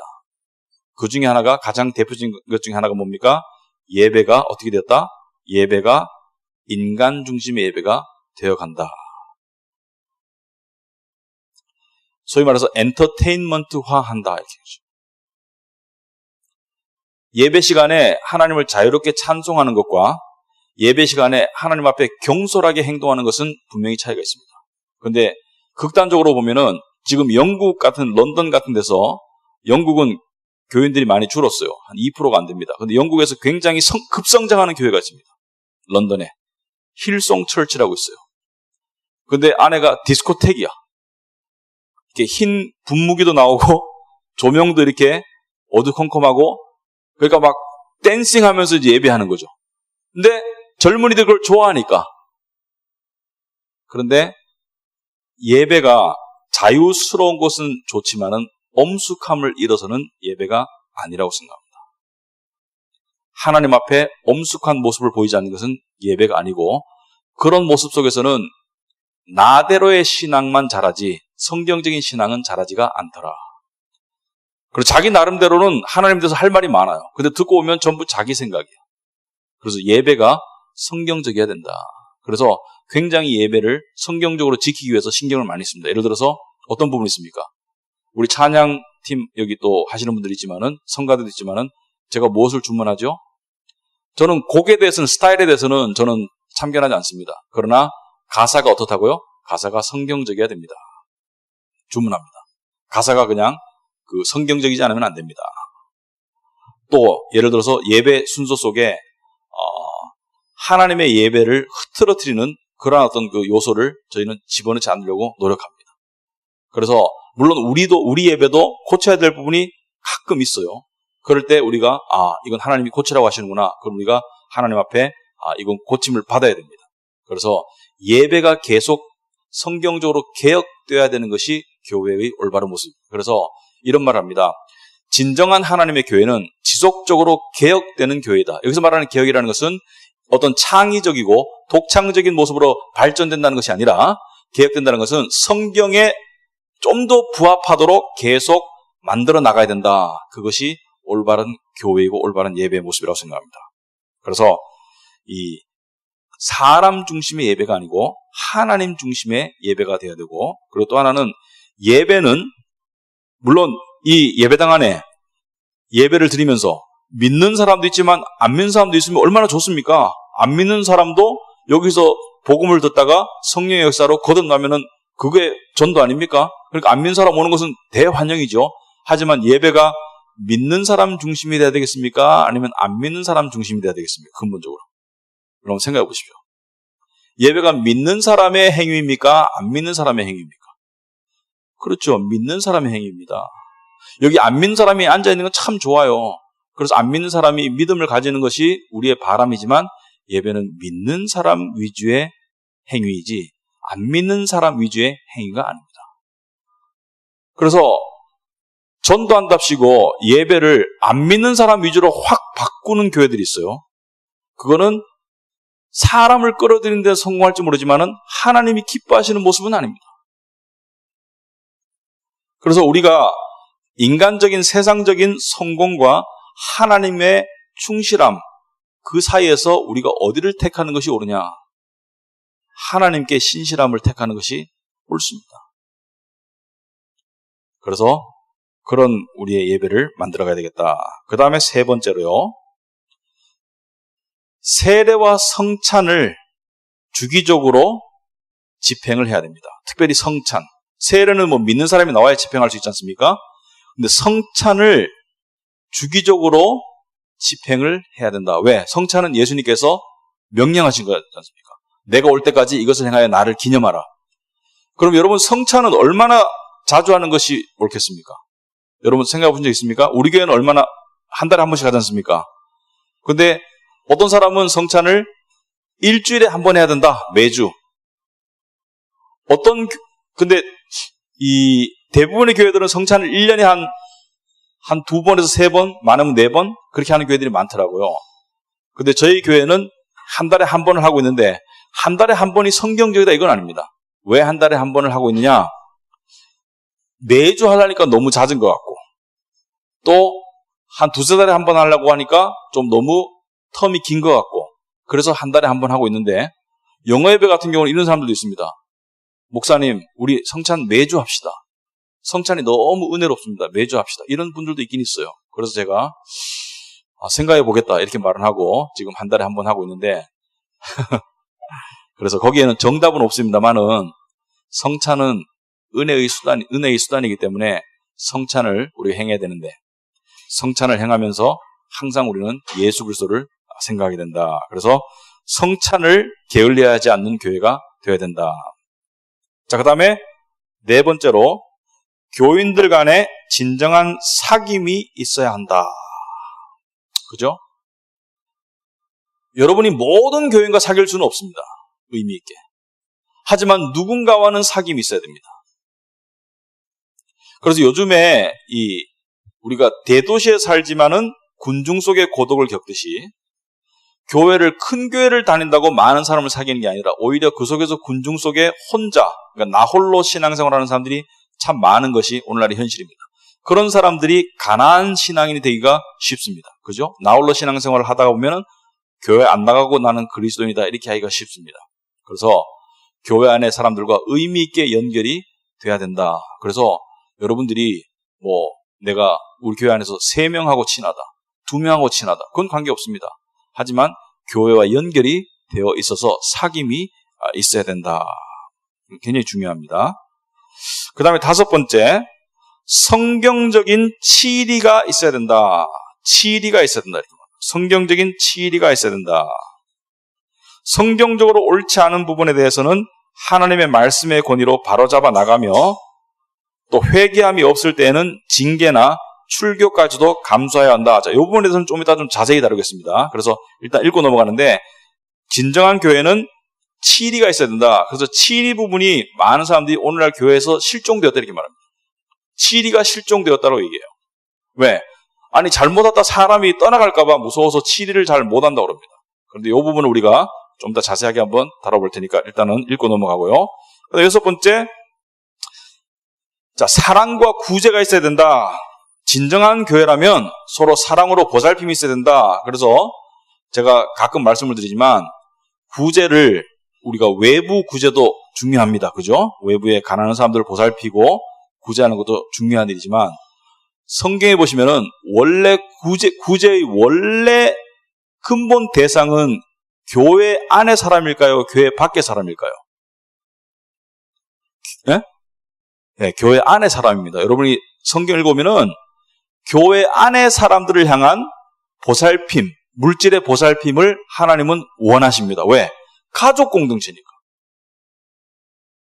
그래서 우리는 이것을 굉장히 열심히 하고 싶습니다. 그래서 우리 교회가 그 개인의 프라이버시를 위해서 광고 시간에 광고하는 적은 거의 없습니다만은 여러분들 중에 많은 분들이 알 거예요. 어떤 우리 교회 교인들 중에 어떤 사건이 생겼다. 어떤 힘든 일이 생겼다. 그런데 그것을 우리 교회가 도와야 되는 입장이다. 그럼 우리가 돕습니다. 암암리에 돕습니다. 그런데 그렇게 보면 사람들이 참 손길이 모여가지고 참 좀 목사로서 되게 뿌듯할 때가 참 많아요. 그래가지고 암암리에 이렇게 해가지고 그 교인을 도와주면 그게 하나님이 기뻐하시는 거예요. 하나님은 우리가 서로 지체들끼리 보살피는 것을 기뻐하십니다. 그래서 여러분들이 여기 모인 여러분들이라도 우리 케어그룹에서 또는 내가 아는 사람이 이런 일을 겪고 있는데 재정적으로 좀 힘들다 또는 어떤 좀 힘든 부분이 있다 그럼 교회에 알리셔야 돼요. 특별히 집사님들께 알려야 됩니다. 왜? 그렇게 했을 때 교회에서는 이걸 연구해보고 우리가 어떻게 이걸 도와나가야 되겠냐 이걸 연구하는 것이 교회입니다. 그래서 저도 옛날에 교회 다닐 때 항상 구제라고 생각하면은 밖에 도와주는 걸 많이 생각했어요. 밖에 도와가지고 또 우리가 이런 걸 도우고 있다 이렇게 하는 걸 많이 생각했는데 사실은 오른손이 한 일을 왼손이 모르게 하라 그랬습니다. 그러니까 알 사람은 알아야 되겠죠. 그러나 그거 가지고 나팔 불지 말아라 성경 이야기하고 있습니다. 그래서 그런 부분이 있을 때 은근하게 하지만 분명하게 이렇게 서로 보살피는 것을 하나님이 원하신다. 그 다음에 마지막으로 교회는 성경적인 교회 정치가 있어야 한다. 여기 정치라는 단어가 조금 거슬릴 수 있습니다. 자, 교회 정치라는 것은 church government, 교회의 정치 구조다. 이것도 조금 이따가 제가 자세하게 다룰 테니까 그 내용만 이야기하고 넘어가겠습니다. 이따가 좀 이따 자세히 다룰 테니까. 자, 그러면은 아까 얘기했던 우리 성경적인 권징이라고 그랬죠. 성경적인 칠이라고 그랬습니다. 그러면 권징이라고 말할 때 권징은 뭐의 약자입니까? 권면과 징계의 합성어입니다. 그렇죠? 권면은 무엇이죠? 상대가 잘못된 길을 갈 때 이렇게 하는 것이 옳다라고 사랑으로 진리를 말해주는 거예요. 형제여, 자매여, 그것은 잘못된 길이니까 이렇게 가는 것이 옳다 이렇게 얘기해 주는 것이 권면입니다. 징계는 무엇입니까? 징계는 좀 더 나간 것이죠. 그렇게 했음에도 불구하고 듣지를 않아요. 듣지를 않으면 어떻게 됩니까? 속수무책으로 가만히 있어라 하나님 그렇게 말씀하지 않으세요. 안 들으니까 그냥 내버려둬라 이렇게 말씀하지 않습니다. 어떻게 하라고요? 징계를 해라. 교회는 교회 나름대로 징계의 방법이 있습니다. 세상에서는 죄를 지으면은 법정에 데리고 가가지고 뭐 징역 몇 년, 벌금 얼마 이렇게 벌을 주지만은 교회는 교회 나름대로 징계가 있습니다. 근데 교회의 징계의 목적은 무엇일까요? 교회의 징계의 목적은 징계 자체가 목적이 아닙니다. 그 징계를 통해서 그 사람이 죄를 뉘우치고 교회로 다시 회개하고 돌아오기를 원하는 게 목적입니다. 또 징계를 통해서 일벌백계 한 사람을 징계함으로써 다른 사람들에게도 거기에 대한 경각심을 심어주는 것이 교회의 목적입니다. 왜? 교회는 순수성을 지켜야 되기 때문에. 제가 예를 하나 들어볼게요. 실제로 있었던 이야기입니다. 제가 간접적으로 들었고 실제로 있었던 이야기고 한 달에 거쳐 들은 이야기인데요. 서울인가 어디 경기도의 어떤 교회에서 부목사님이 여자 성도를 성폭행을 했어요. 그래가지고 그 일이 2명에게 있었습니다. 그래서 한 명은 말을 못하고 그걸 막 가슴앓이를 하고 있고 한 명은 담임 목사님을 찾아갔어요. 목사님, 제가 이런 일을 당했습니다. 그런데 그 목사님이 이 자매에게 어떻게 말을 했냐면은 이거를 네가 지금 떠벌리면 교회에 덕이 안 된다. 네가 조용히 교회를 떠나거라. 이렇게 얘기했습니다. 이게 잘된 판단입니까? 그 자매는 엄청나게 상처를 받고 거의 교회를 떠났어요. 아니 그 교회를 떠난 게 아니고 그 교회는 당연히 떠났고 아예 교회를 안 나가려고 그래요. 자, 이 목사님의 관점은 무엇이죠? 우리 교회가 상처받을까 봐. 그 부목사를 옹호한다는 것이 아니라 우리 교회가 상처받을까 봐. 하지만 이것은 올바른 권면과 징계가 된 것이 아니죠. 또 이런 경우가 있습니다. 이 서울에서 있었던 일인데요. 어떤 교회의 찬양 리더 중에 한 분인데 여자 자매인데 굉장히 찬양 리더를 잘해요. 그런데 페이스북에 자기가 남자친구랑 동거하고 있는 그런 사실을 페이스북에 올렸는 거예요. 그러니까 페이스북 읽어보면 그걸 이제 알 수가 있는 거예요. 남자친구는 동거를 하고 있는 거예요. 그런데 그걸 교인들이 알면서도 아무도 이야기를 안 해.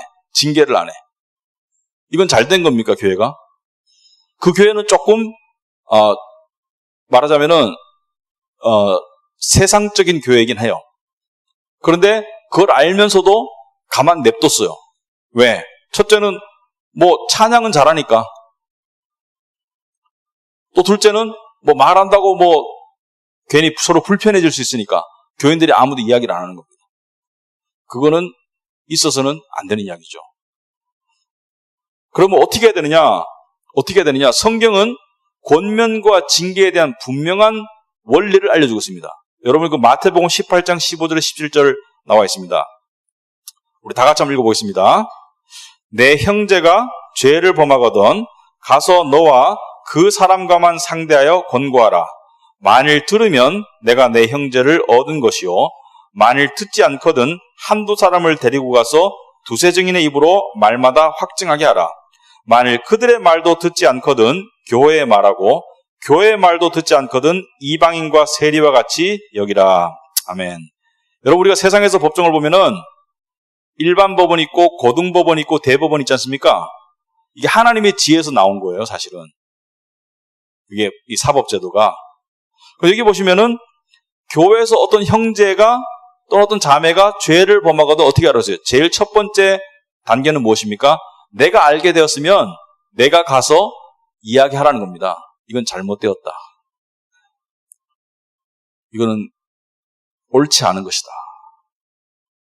그럴 때 그 형제나 자매가 말을 듣고 뉘우치고 맞아 이런 말을 해줘서 고마워 하고 뉘우치면은 그 형제를 얻은 거니까 얼마나 좋습니까? 그런데 그렇게 말했음에도 불구하고 말을 안 들어요. 그럼 어떻게 하라는 겁니까? 한두 사람을 데리고 가라. 그러니까 이제는 한 명이 아니라 여러 사람이 가라는 거죠. 두 사람 또는 세 사람이. 그럴 때 이럴 때는 조금 더 어른이 가는 게 낫겠죠.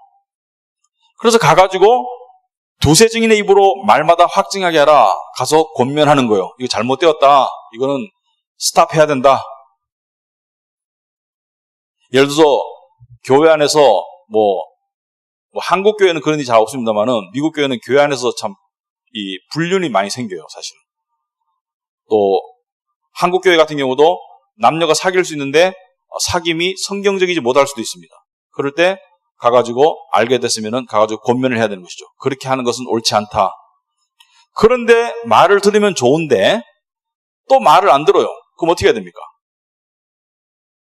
그러면 교회 이야기하라는 거예요. 여기서 교회 이야기하는 것은 교인 100명한테 다 이야기하는 게 아닙니다. 교회 이야기하는 것은 누구에게 이야기하는 거예요? 교회의 어른들, 목사님이나 장로님이나 집사님들한테 다 이야기를 하라는 것입니다. 그래서 어떻게 하라고? 그래서 전체 입장으로서 가서 권면을 해라. 그런데도 말을 안 들어요. 그럼 어떻게 하라고요? 이방인과 세리와 같이 여기라. 무엇이에요? 교회에서 출교시키라. 출교는 뭐예요? 교회를 떠나게 하다. 그래서 사도 바울이 고린도서에 보면은 그런 형제는 그런 자는 내쫓으라 이렇게 말합니다. 그러고 나면 나중에 또 말하기를 그 자가 회개하고 뉘우치고 슬퍼하는 것이 오래되었거든 다시 불러들이라 이렇게 말합니다. 그래서 이 원리를 우리가 알아야 됩니다. 그리고 우리가 이렇게 하지 않고 그냥 인간적으로 그냥 불편해서 또는 뭐 인간적으로 찝찝해서 그렇게 내버려두면 어떻게 된다고 그랬습니까? 고린도전서 5장 6절에 보시면은 적은 누룩이 온 덩어리에 퍼지는 것을 알지 못하느냐? 이렇게 말하고 있습니다. 한 사람이 저런 것이 이 죄가 허용되었을 때 그것이 다른 사람에게도 영향을 미치는 것을 알지 못하느냐? 이렇게 말하고 있습니다. 제가 미국에서 어떤 한 교회 보니까요. 여기 이제 미국에서도 보니까 이 결혼한 목사님인데 이 청년부를 맡고 있었어요. 근데 청년부 자매하고 바람이 났어요. 근데 이제 이런 일이 있으면 안 되지만 그런 일이 있더라고요. 그런데 교회 담임 목사님이 알게 되었습니다. 그 부인도 알게 되고. 그 어떻게 했느냐? 바로 그 목사님을 파직했어요. 그리고 난 다음에 교회의 치리 안에 넣었습니다. 그래서 회개할 거냐? 이렇게 물어봤어요. 회개하겠다. 그러면 교회를 떠나지 말아라. 있을 수 없는 일이죠. 참, 교회를 못 떠나겠습니다. 왜? 교회를 떠나면은 가정도 깨어지고요. 또 이 사람이 다른 교회 가기도 곤란하겠죠. 이 교회에서 그런 일이 생겼으니까 이 교회에서 치리를 하겠다 해서 그렇게 해서 그 부인이 얼마나 속이 상하겠습니까? 근데 부인이 우리 신학교에 광고를 했어요. 우리는 못 모르고 갔습니다. 뭔 광고였냐면은 책이 엄청나게 많은데 신학책이 엄청나게 싸게 판다는 광고를 한 거예요. 책 리스트를 쭉 적어가지고 이러이러한 책이 있으니까 와라.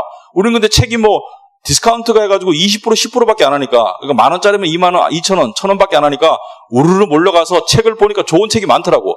그래서 그 책을 막 고르고 있는데 여자분이 딱 앉아있어요. 나중에 보니까 이 목사님의, 부목사님의 와이프야. 또 애하고, 이제 한 초등학생 유치원 애하고 이렇게 애 둘은 놀고, 그리고 책을 팔고 있는데 책을 사면서 좀 이상한 느낌이 드는 거예요. 이 책을 왜 파나? 목사가 책을 팔 때는 이건 뭐 그 목사가 죽었거나 아니면은 뭐 목회를 그만두거나 둘 중에 하나 아니겠습니까? 아니면 그 책을 다 외웠거나 세 번째는 불가능하죠. 그 궁금한 거예요. 그래서 근데 분위기도 좀 묘하고 그래가지고 이제 나중에 알게 된 것이죠. 그 여자분이 그 바람난 목사님의 와이프입니다. 그리고 우리가 갔던 방은 부목사님의 방이에요. 거기서 책을 우리가 다 샀는 거예요. 그런데 제가 그걸 보면서 참 놀라운 것이요.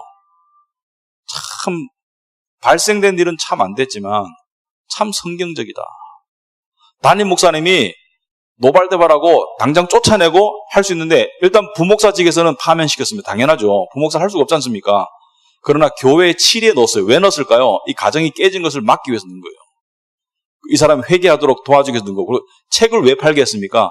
일단은 목사로서 생명이 끝난 거예요. 그러니까 우리도 유명한 목사님 중에서 보면은 뭐 이렇게 성적으로 이렇게 교인들하고 문제를 일으킨 경우 있지 않습니까?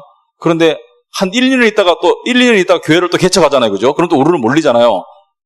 이 사람에게 뭘 말하는 거예요?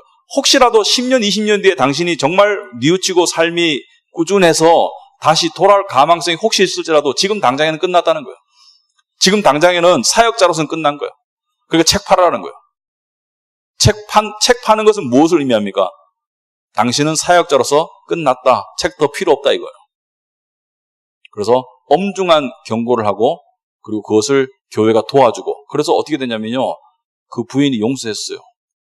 용서 안 해도 될 권리가 있습니다. 그죠? 성경적으로. 예수님께서 그랬지 않습니까? 배우자의 부정은 이혼에 충분한 사유가 된다. 하지만 부인이 용서하고 이 사람은 수년을 회개 가운데 이렇게 살아갑니다. 그래서 그 가정이 뭐 그 뒤에 이야기는 못 들었지만은 그때 저희가 딱 들었을 때 참 이게 참 멋있더라고요. 발생된 일은 참 안 좋았지만 참 이게 보니까 일 처리하는 방법이 참 멋있더라. 그래서 일단은 당신은 사역자로서의 생명은 끝났고 당신은 지금 엄청난 죄를 지었다. 하지만 당신이 회복될 수 있도록 우리가 교회로서 지켜볼 것이다. 이렇게 역할을 하는 것을 보았습니다. 그래서 교회 권징의 가장 바람직한 결과는 뭐죠? 권징을 받은 사람이 다시 회개하고 돌아오는 겁니다. 자, 그런데 출교가 가장 마지막 단계입니다. 출교. 그러면 그 전 단계는 뭐가 있느냐? 전 단계는 이런 것이 있습니다. 성찬을 정지시킬 수 있습니다. 교회가. 그래서 어떤 교인에게 당신은 성찬을 3개월, 6개월 동안 성찬에 참여하지 못한다. 그렇게 교회가 권징을 할 수가 있습니다. 저도 가끔 가다가 그렇게 해야 될 때가 있습니다. 그래서 그것이 중요한 권징이다. 그래서 그런 권징을 해서 역효과는 무엇이냐? 어떤 사람은 이 교회 아니면 다닐 게 없나 떠나버려요.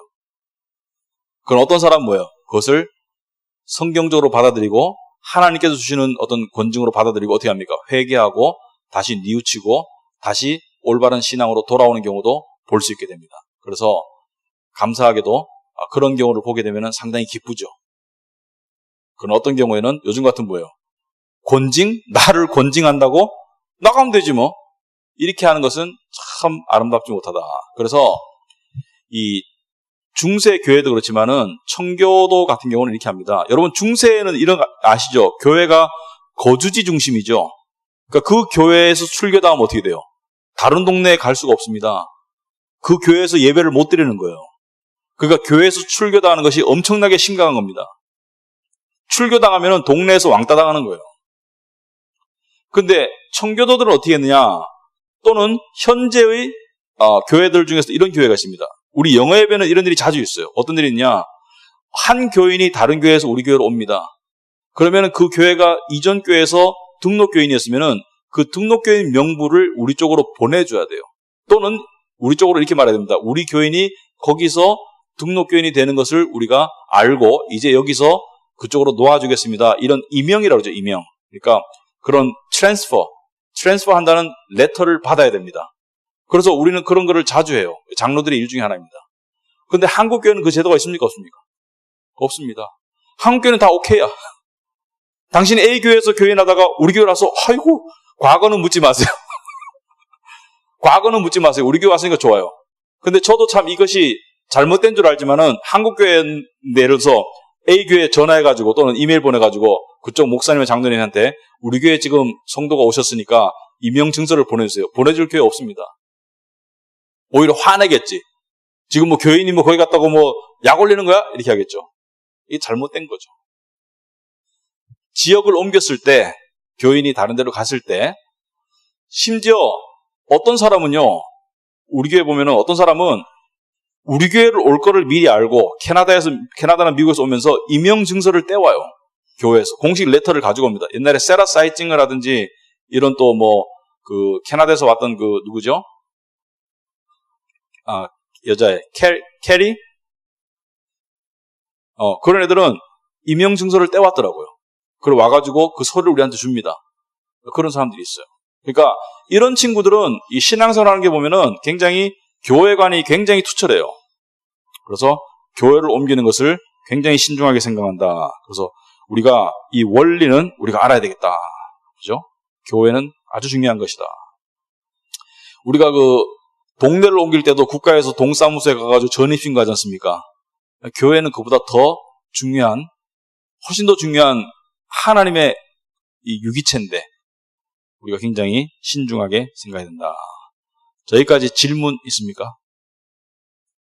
궁금한 건 하실 말씀?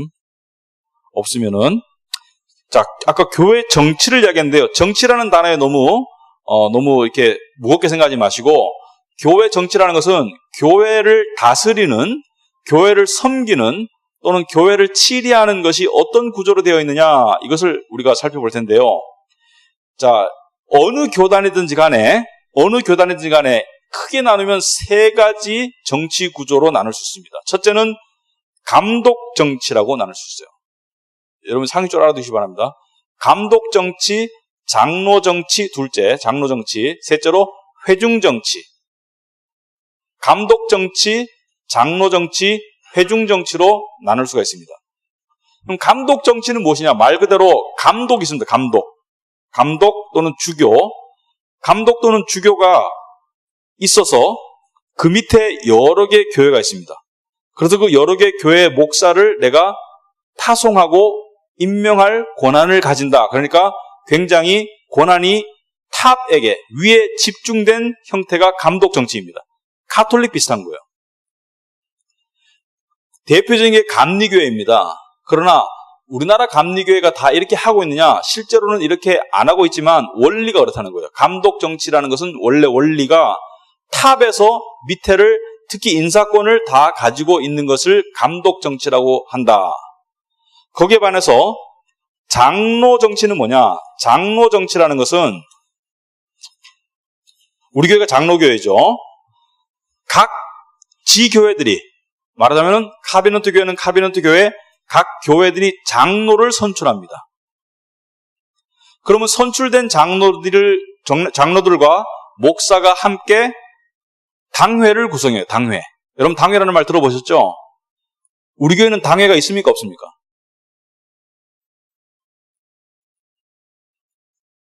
우리 교회는 당회가 있습니까? 없습니까? 우리 교회는 당회라는 건 당회가 구성될 수 있습니까? 없습니까? 당회가 구성되려면 복수의 장로, 2인 이상의 장로가 있어야 된다. 그러니까 목사도 장로로 칩니다. 이따 얘기하겠지만은 목사 이외에 다른 장로가 최소한 1명 있어야지 당회가 구성되는데 우리 교회는 당회가 구성이 안 되었습니다.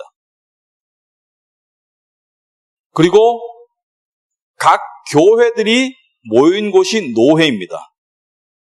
예를 들어서 우리가 소속된 합동이라는 교단은 노회가 서울에도 여러 개의 노회가 있겠죠. 동서울노회, 남서울노회, 뭐 이런 식으로 여러 노회가 있습니다.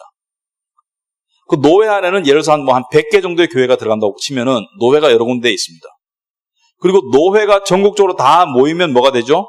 총회가 됩니다. 총회. 그래서 순서로 말하면은 각 지교회의 당회, 그 다음에 그 교회들이 지역적으로 모인 노회, 노회가 다 모인 총회 이렇게 되는 거예요. 그러니까 총회, 노회, 당회 이렇게 됩니다. 그래서 제가 가끔 노회를 간다고 말합니다. 1년에 한 2번 정도 노회를 갑니다. 최소한. 봄, 가을로. 노회를 가면은 한 2박 3일씩 노회의 모든 목사님들과 또 각 교회에서 대표로 오는 장로님들이 모여서 그 교회의 일들을 논의하는 것을 노회라고 그래요. 아시겠죠? 그래서 장로교회는 3단계가 있다. 3단계. 당회와 노회와 총회가 있다. 여러분들이 생각할 때 그거 나하고 무슨 상관이지 이렇게 생각할 수 있습니다. 그러나 신앙생활을 오래 하다 보면 상관이 있을 수가 있습니다. 예를 들어서 여러분이 여러분 중에 누가 저하고 어떤 큰 이슈 때문에 부딪히게 되었어요. 그런데 목사님하고 여러분하고 부딪혔어. 또는 교인들하고 목사나 장로하고 부딪혔어. 그럴 때 이 분쟁을 누가 해결할 거예요? 노회가 해결하는 거예요. 상위 기관인 노회에 가서 이러이러한 일이 카비넌트 교회에서 생겼습니다. 노회가 판단해 주세요. 이렇게 되는 거예요. 그럼 이런 일이 자주 있는가? 자주 있습니다. 여러분. 자주 있어요. 제가 요번에 그 봄노회 갔는데도 이 문제로 엄청나게 시끄러웠습니다. 노회 안에. 어떤 교회가 이 장로들과 목사하고 이렇게 싸움이 나가지고 여기 아버님이 목사님 분들도 있는 것 같은데 그럼 가끔 들어보셨을 거예요. 그래가지고 분쟁이 나가지고 그걸 가지고 이제 노회 이야기하는 것이죠. 그럼 노회 사람들이 가가지고 거기에 이제 결부해서 문제를 해결하는데 해결하다 보면 해결이 되는 경우도 있지만 잘못하면 어떻게 됐습니까? 노회가 또 말려 들어가는 경우가 있어요. 노회가 패가 나는 수가 있습니다. 나는 이 목사 편을 들래. 나는 이 장로들 편을 들래. 노회가 패가 나는 경우가 있습니다. 그럴 때는 누가 또 개입을 해야 돼요? 총회가. 그래서 이런 일들이 있느냐? 자주 있습니다. 그런데 우리 교회는 왜 없느냐? 여러분들이 착해서 그렇겠죠. 그러나 없으면 좋은데 이런 일들이 자주 있습니다. 예를 들어서 여러분들이 들었을 때 여러분들의 목사가 설교를 했는데 이상한 소리를 했어요. 들었을 때 성경적으로 이상한 소리를 했어. 예를 들어서 뭐를 들어볼까? 예를 들어서 동성애도 하나님이 주신 선물입니다. 이렇게 설교를 했어요, 제가. 또는 성부, 성자, 성령은 서로 다 각각 다른 존재입니다. 이렇게 얘기했어요, 내가. 그럼 여러분이 그걸 가지고 저한테 따졌어요. 따지니까 내가 이렇게 가르치는데 싫으면 떠나 이렇게 말했습니다. 그럼 여러분이 생각할 때 카비넌트 교회는 내 교회인데 내가 왜 떠나? 누구에게 이야기가 됐습니까? 노회에 이야기하는 거예요. 그럼 노회 목사들이 신학적으로 이것을 검증하는 것이죠.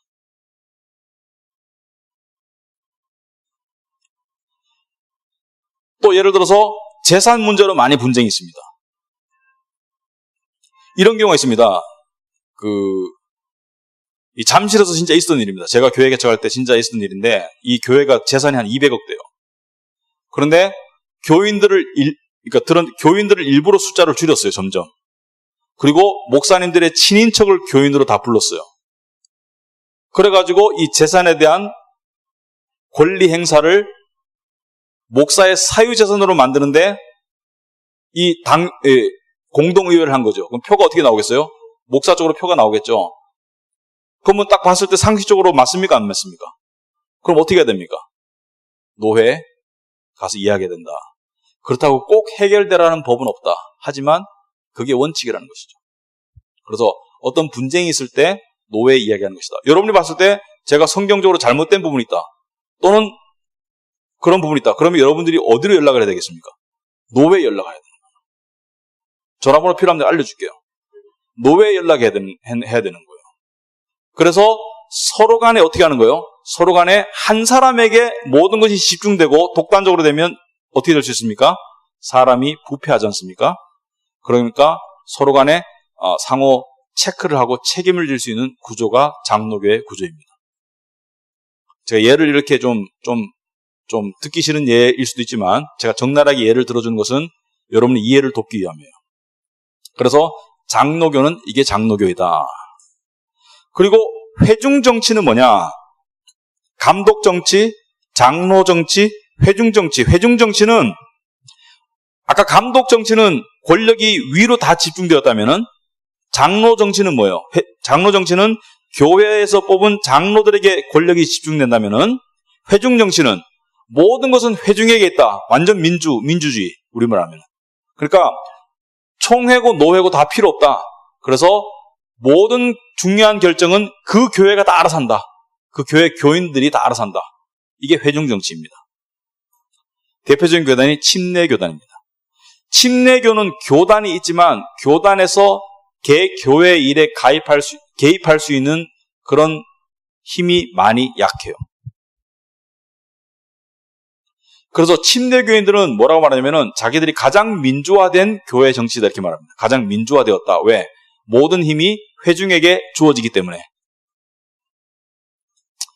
그러면 제가 여기서 한번 물어보겠습니다. 감독 정치를 전체주의라고 말한다면은, 독재라고 말하면 좀 말이 어감이 안 좋으니까 전체주의라고 말하고, 회중 정치를 민주주의라고 말한다면은, 그러면 교회는 전체주의가 맞습니까? 민주주의가 맞습니까?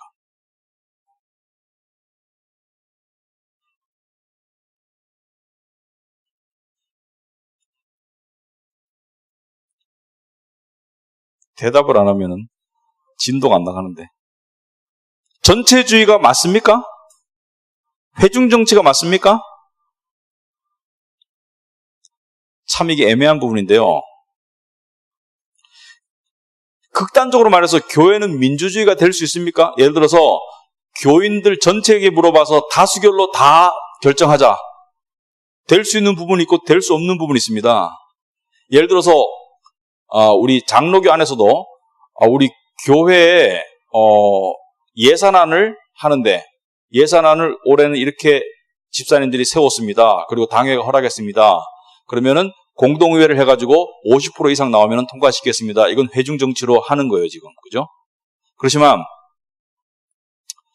이번에 목사님이 설교를 하는데 이 본문을 가져야 되겠습니다. 그걸 회중에게 말할 수 있는 거 없습니까?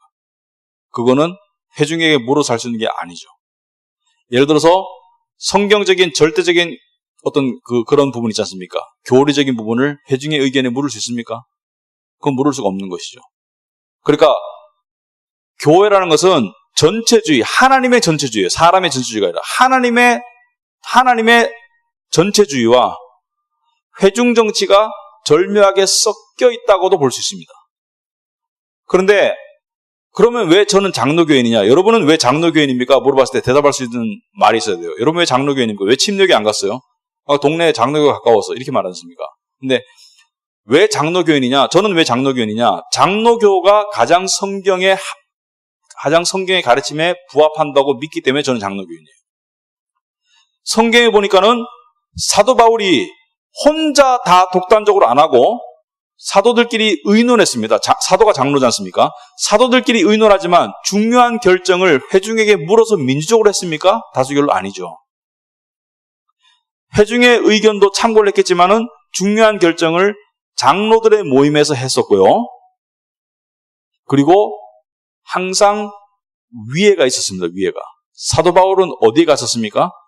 사도 바울은 전도여행 하다가 한 번씩 예루살렘에 갔어요. 왜? 예루살렘에 가가지고 전체가 모인 곳에 가가지고 자기의 사역을 보고하고 있었습니다.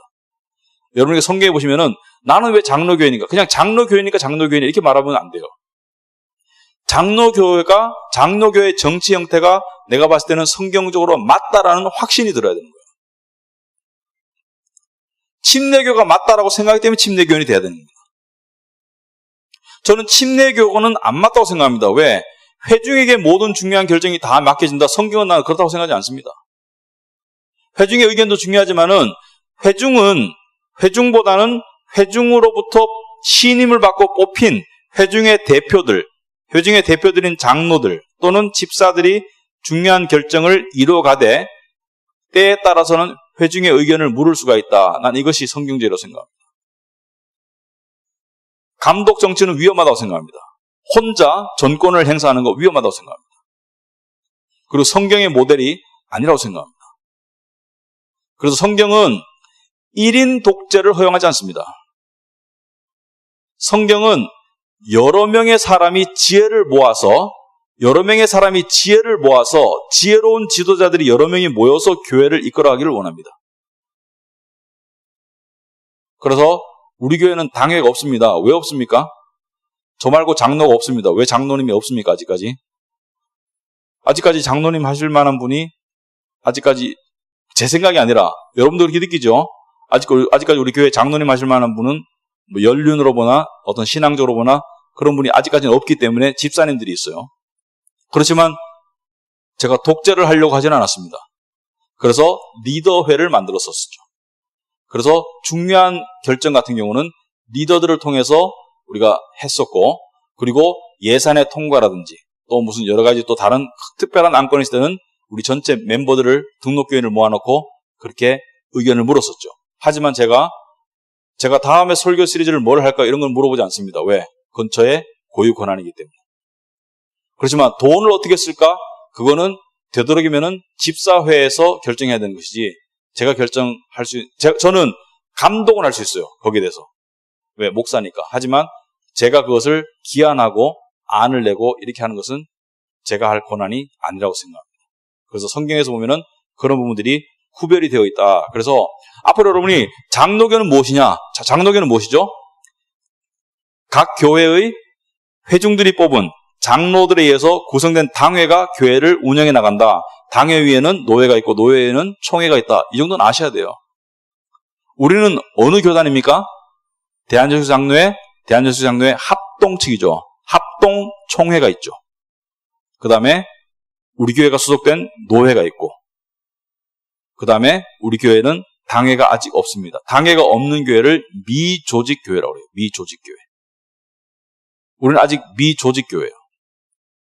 근데 미조직교회 중에 교인이 이만큼 있는 교회가 좀 없어요. 한 15명, 20명만 돼도 다 조직교회가 되는 것이 현실입니다. 장로를 뽑고. 그런데 아직까지는 때가 아니어서 우리는 미조직교회다. 그러나 그렇다 해가지고 크게 염려할 건 없다고 생각합니다. 왜? 우리가 제가 혼자 막 독단적으로 하지 않고 또 여러분 리더회에서 또는 집사회에서 그런 것들을 해나가기 때문에 언젠가는 또 하나님께서 장로를 또 허락하시겠죠. 장로님들을.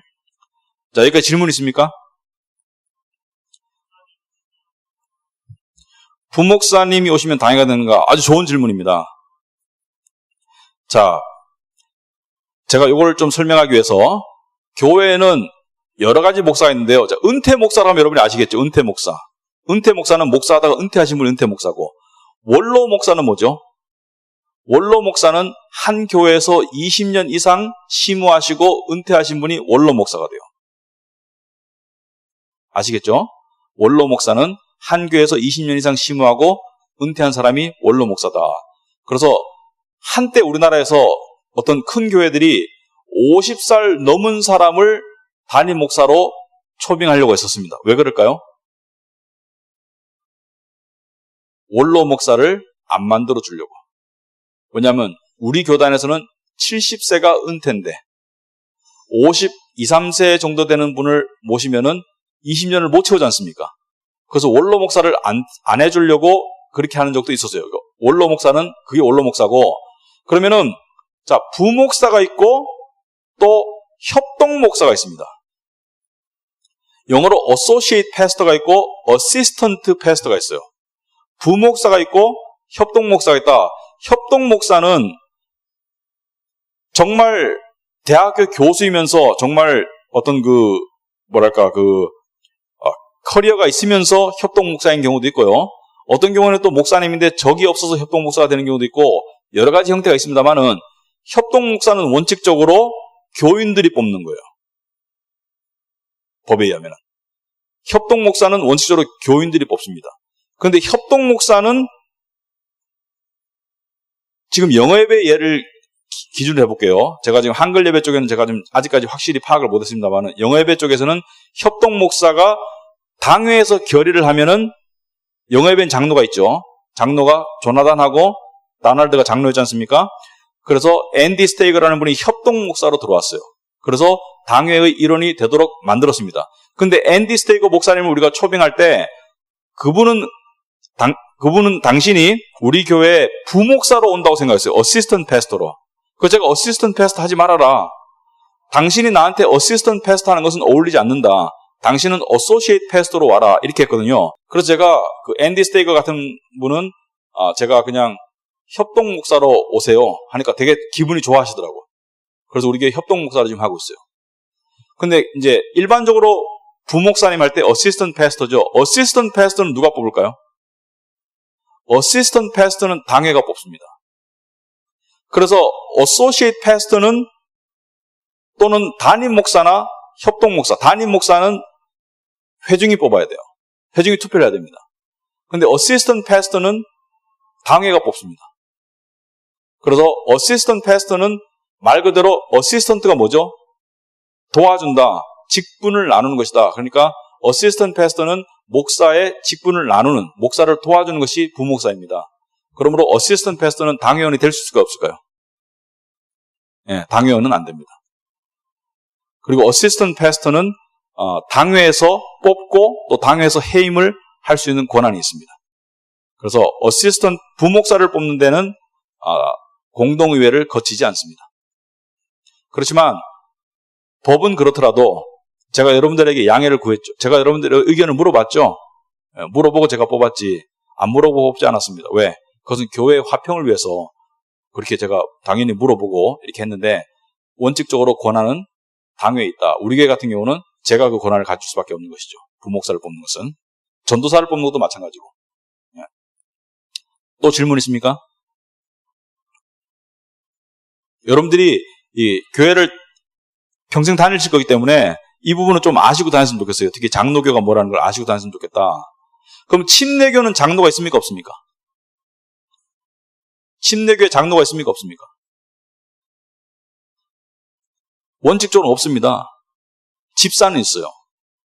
그런데 우리나라 침례교회는 장로가 있는 침례교회도 있습니다. 왜 그럴까요? 우리나라는 장로교의 특성이나 감리교의 특성이나 침례교의 특성보다는 우리나라는 뭘 중시하죠?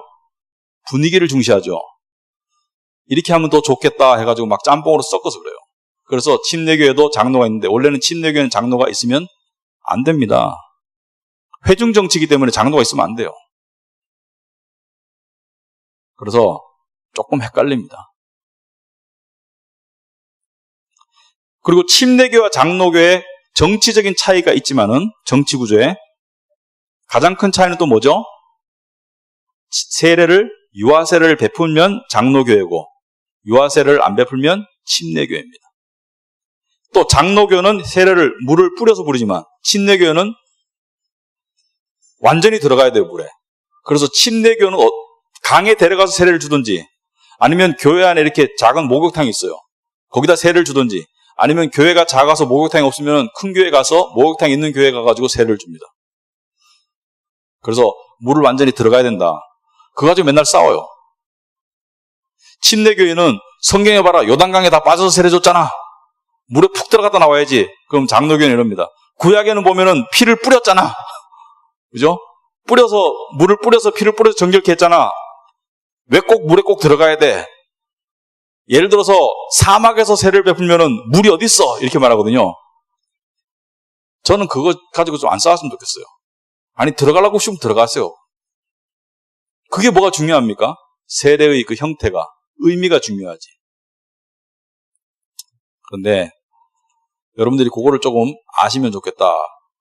옛날에는요, 침례교하고 장로교하고 엄청나게 싸웠습니다.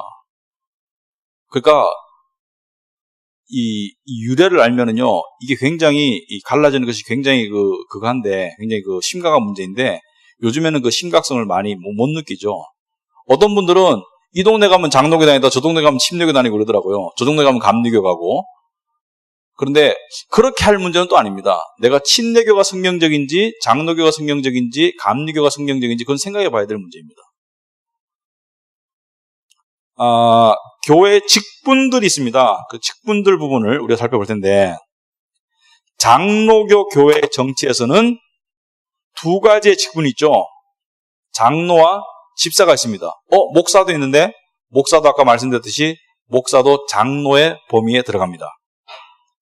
그래서 엄밀히 말하면은 세 직분이다 이렇게 볼 수 있습니다. 왜? 장로 중에 가르치는 장로가 있고 teaching elder, elder가 장로죠. 가르치는 장로가 있고 치리하는 ruling elder가 있습니다. 그래서 목사는 가르치는 장로고 일반 우리가 말하는 장로는 치리 장로입니다.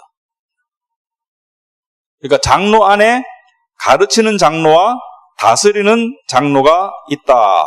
그런데 둘의 역할이 조금 달라요. 양들을 보살피고 치리하는 것은 똑같지만 장로나 목사는 뭐를 더 치중해야 되죠? 가르치는 것을 더 치중하는 것이 목사 장로입니다.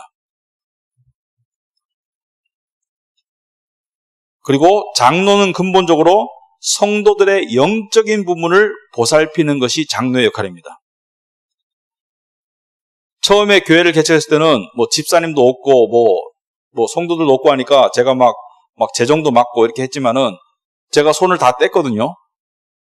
왜냐면은 특수한 경우를 제외하고는 대부분의 경우는 장로들은 그것을 감독할 기능은 해야 되지만은 재정을 이렇게 하고 하는 것은 집사님들의 역할이고, 그래서 그 부분은 제가 장로들의 역할은 아니다. 그래서 당회를 구성한다. 자, 그렇다면은 장로와 집사는 장로교에서 한 번 선출되면 통상적으로 항존직입니다. 항존직은 뭐죠?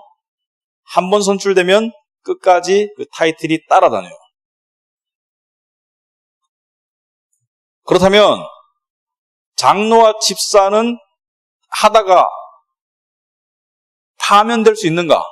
있습니까? 없습니까? 파면될 수 있습니다. 거기에 관한 것을 디모데전서 5장 19절 한번 펴보시면은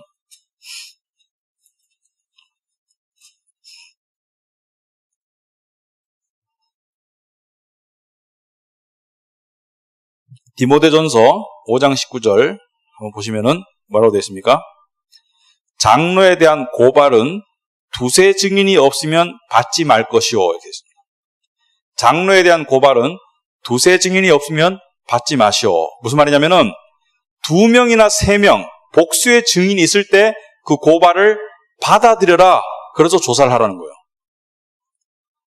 한 명이 주장하는 것은 아주 움직일 수 없는, 뭐 요즘 말로 말하면 사진을 찍었다든지 또 녹음을 했다든지 그런 움직일 수 없는 증거를 제시하면 그게 두세 증인으로 늘어나겠죠. 그렇지만 한 명 이야기 듣고는 모르지 않습니까? 예를 들어서 그 미국의 어떤 교회에 이런 일이 있었습니다. 자꾸 제가 이상한 얘기해서 좀 죄송한데 예를 들다 보니까 그렇게 했는데, 어떤 여자 성도가 사모하고 교회한테 이야기했어요. 당신 남편이 또는 이 목사님이 나를 사랑한다. 내가 그 피를 받았다. 이야기했습니다. 그럴 때 그 사모가 어떻게 반응했을까요? 남편한테 막 따지고 이랬을까요? 사모 이렇게 말했습니다. 나도 우리 남편 사랑하고 내가 더 사랑해. 이렇게 말하고 넘어갔거든요. 근데 그런 경우가 있어요. 실제로. 그런데 한 사람이 그렇게 주장하는 걸 가지고 그러니까 물론 이제 분별력이 있었으니까 그렇게 했죠. 진짜 좋아했다고 판단이 됐으면 그렇게 안 했겠죠. 그런데 한 사람이 엉뚱한 주장을 할 수 있다는 거죠.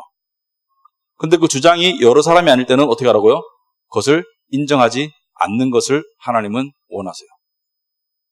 그러니까 두세 사람이 이러이러한 걸로 어떤 A라는 장로를 교회에다가 이렇게 치리라 권징을 요구할 수가 있습니다.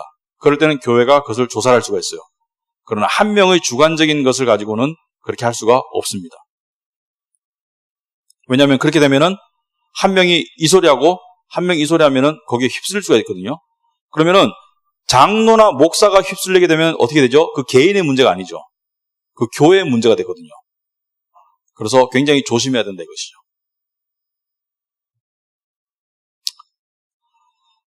그리고 여기가 질문 있습니까? 자, 요즘에는 이런 교회들이 있습니다. 장로를 뽑히긴 뽑혔는데 4년 하고 또는 뭐 몇 년 하고 쉬어라, 또는 로테이션 해라, 또는 다음에 다시 뽑혀서 올라와라. 교회들마다 이렇게 하는 교회들도 있더라고요. 근데 우리 교회는 그렇게는 안 하고 있습니다. 지금 집사님들도. 왜냐하면 항존직이라고 생각하기 때문에. 단 항존직이지만 장로나 집사가 자기 역할을 제대로 못하고 여기서 역할을 못한다는 것은 능력이 안 만나는 것이 아니라 도덕적으로 또 어떤 문제가 결함이 있을 때는 그 교회에서 치리할 수 있는 것이죠. 치리하면은 파면은 가능합니다. 그다음에 두 번째 집사. 집사는 우리가 성경적인 유래가 사도행전 6장에 나와 있습니다. 사도행전 6장에 보시면은 교회 안에 헬라파 유대인 그리고 히브리파 유대인 과부들, 헬라파 유대인 과부들과 히브리파 유대인 과부들이 헬라파 사람들과 히브리파 사람들이 예루살렘에서 한 교회를 이뤘는데 누가 더 텃세가 셀까요? 같은 유대인이지만은 인민 갔다 온 교포보다 본토 사람이 텃세가 세겠죠. 그래서 유대 과부들이 헬라 과부들보다 대접을 더 받았어요. 그러니까 불평이 나올 거 아닙니까? 근데 이 불평을 사도들에게 이야기했어요. 사도들이 야 우리는 말씀 전하고 해야 되는데 이런 그 교인 밥 먹이고 하는 거 이것을 우리가 하면은 말씀 못 전하지 않느냐. 그래서 집사를 7명을 최초로 뽑았죠. 그래서 그 스데반부터 해가지고 7명의 집사를 뽑았습니다. 이게 집사의 유래예요. 그러니까 집사는 교회의 성도들의 물리적인 육신적인 필요를 보살피는 것이 집사의 역할입니다. 그래서 우리 교회가 지금 그렇게 하고 있죠. 근데 지금 제가 지금 장로교회 보니까 상당히 여기 원칙에서 벗어난 게 뭡니까? 재정에 관한 한 장로들이 다 손을 대더라고요. 많은 경우에. 집사들은 그냥 심부름만 하고 통장만 왔다 갔다 챙기고 재정에 관한 것을 장로들이 다 하더라고요. 그런데 이것은 성경적이지 않습니다. 장로들은 그게 주 임무가 아니에요. 그리고 또 하나는 우리나라는 이걸 이렇게 생각하더라고요. 집사하다가 장로로 승진하는 걸로 생각하더라고요. 그러니까 평신도 하다가 집사하다가 장로로 승진하다고 생각하는데 제가 이 성경적으로 봐서는 그거는 그게 아니고요. 부르심이 달라요. 물론 집사하다가 장로할 수도 있고요. 심지어 장로하다 집사할 수, 우리나라에서 장로하다 집사하면 어떻게 되세요? 그 교회 떠나지. 근데 내가 장로를 해보니까 나는 부르심이 집사야. 그래서 집사하는 사람도 봤습니다. 미국에서. 한국에서 아니고. 그리고 집사로 60몇 살, 70살까지 은퇴하는 경우도 봤고요. 아주 젊은 장로도 봤어요. 근데 어떤 교회는 장로가 굉장히 나이가 들었는데 집사 중에 나이 드신 분도 있고 장로 중에 젊은 사람도 있습니다. 왜 그렇습니까? 성경에 영적인 분별을 얻고 가르치고 영적인 그것이 은사가 더 있으면 장로가 되는 것이고 집사로서의 은사가 더 있으면 집사하는 거예요.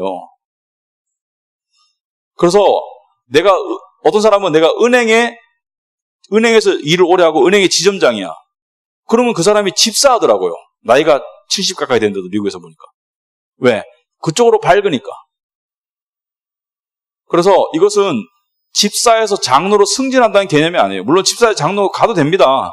그렇게 하나님 인도하시면 가도 되는데 우리나라처럼 이게 무슨 평신도 있다가 서리 집사하다가 집사하다가 장로하다가 승진되는 거 이거 아니라는 거죠. 성경적으로. 그래서 우리 교회는 그렇게 좀 생각 안 했으면 좋겠다 이렇게 말씀드리고 싶어요. 그래서 장로가 더 높네 이런 건 아니라는 거예요. 은사가 다르다는 겁니다. 나는 숫자에 밟고 나는 어떤 교회 어떤 시설 관리하고 난 이런 게 더 재밌어. 더 좋아. 은사가 있어. 그럼 집사하면 되는 거예요. 그 사람이 괜히 장로할 필요 없는 거예요. 장로는 말씀을 좀 가르칠 줄 알아야 됩니다. 그게 장로하는 거예요. 그래서 장로와 집사는 다른 것이지 서열의 문제는 아니다. 물론 이제 하나님의 어떤 그 질서 속에서 장로가 더 상위 기관을 구성하는 건 맞습니다만은 그것은 기능의 역할이지 그 존재가 뭐 더 잘나고 못나고 그런 역할은 아니라는 것이죠. 그래서 우리는 좀 그렇게 좀 해나갔으면 좋겠다. 앞으로 우리 교회가. 자, 그거는 이제 중요한 질문인데요. 그거는 밑에 서리집사라는 것이 있죠. 권사와 서리집사. 그래서 안수집사라는 말이 왜 나왔느냐? 서리집사와 구별하기 위해서 안수집사라는 거예요. 장립집사 또는 안수집사라고 그러죠. 안수집사. 안수받았다. 그러니까 안수집사가 진짜 정식 집사예요. 그러니까 우리 교회 집사님들은 소위 우리 기준으로 말하면 안수집사가 되는 것이죠. 안수집사가 정식 집사고 서리집사는 여기 지금 밑에 나와 있죠. 서리집사는 어떻게 했습니까?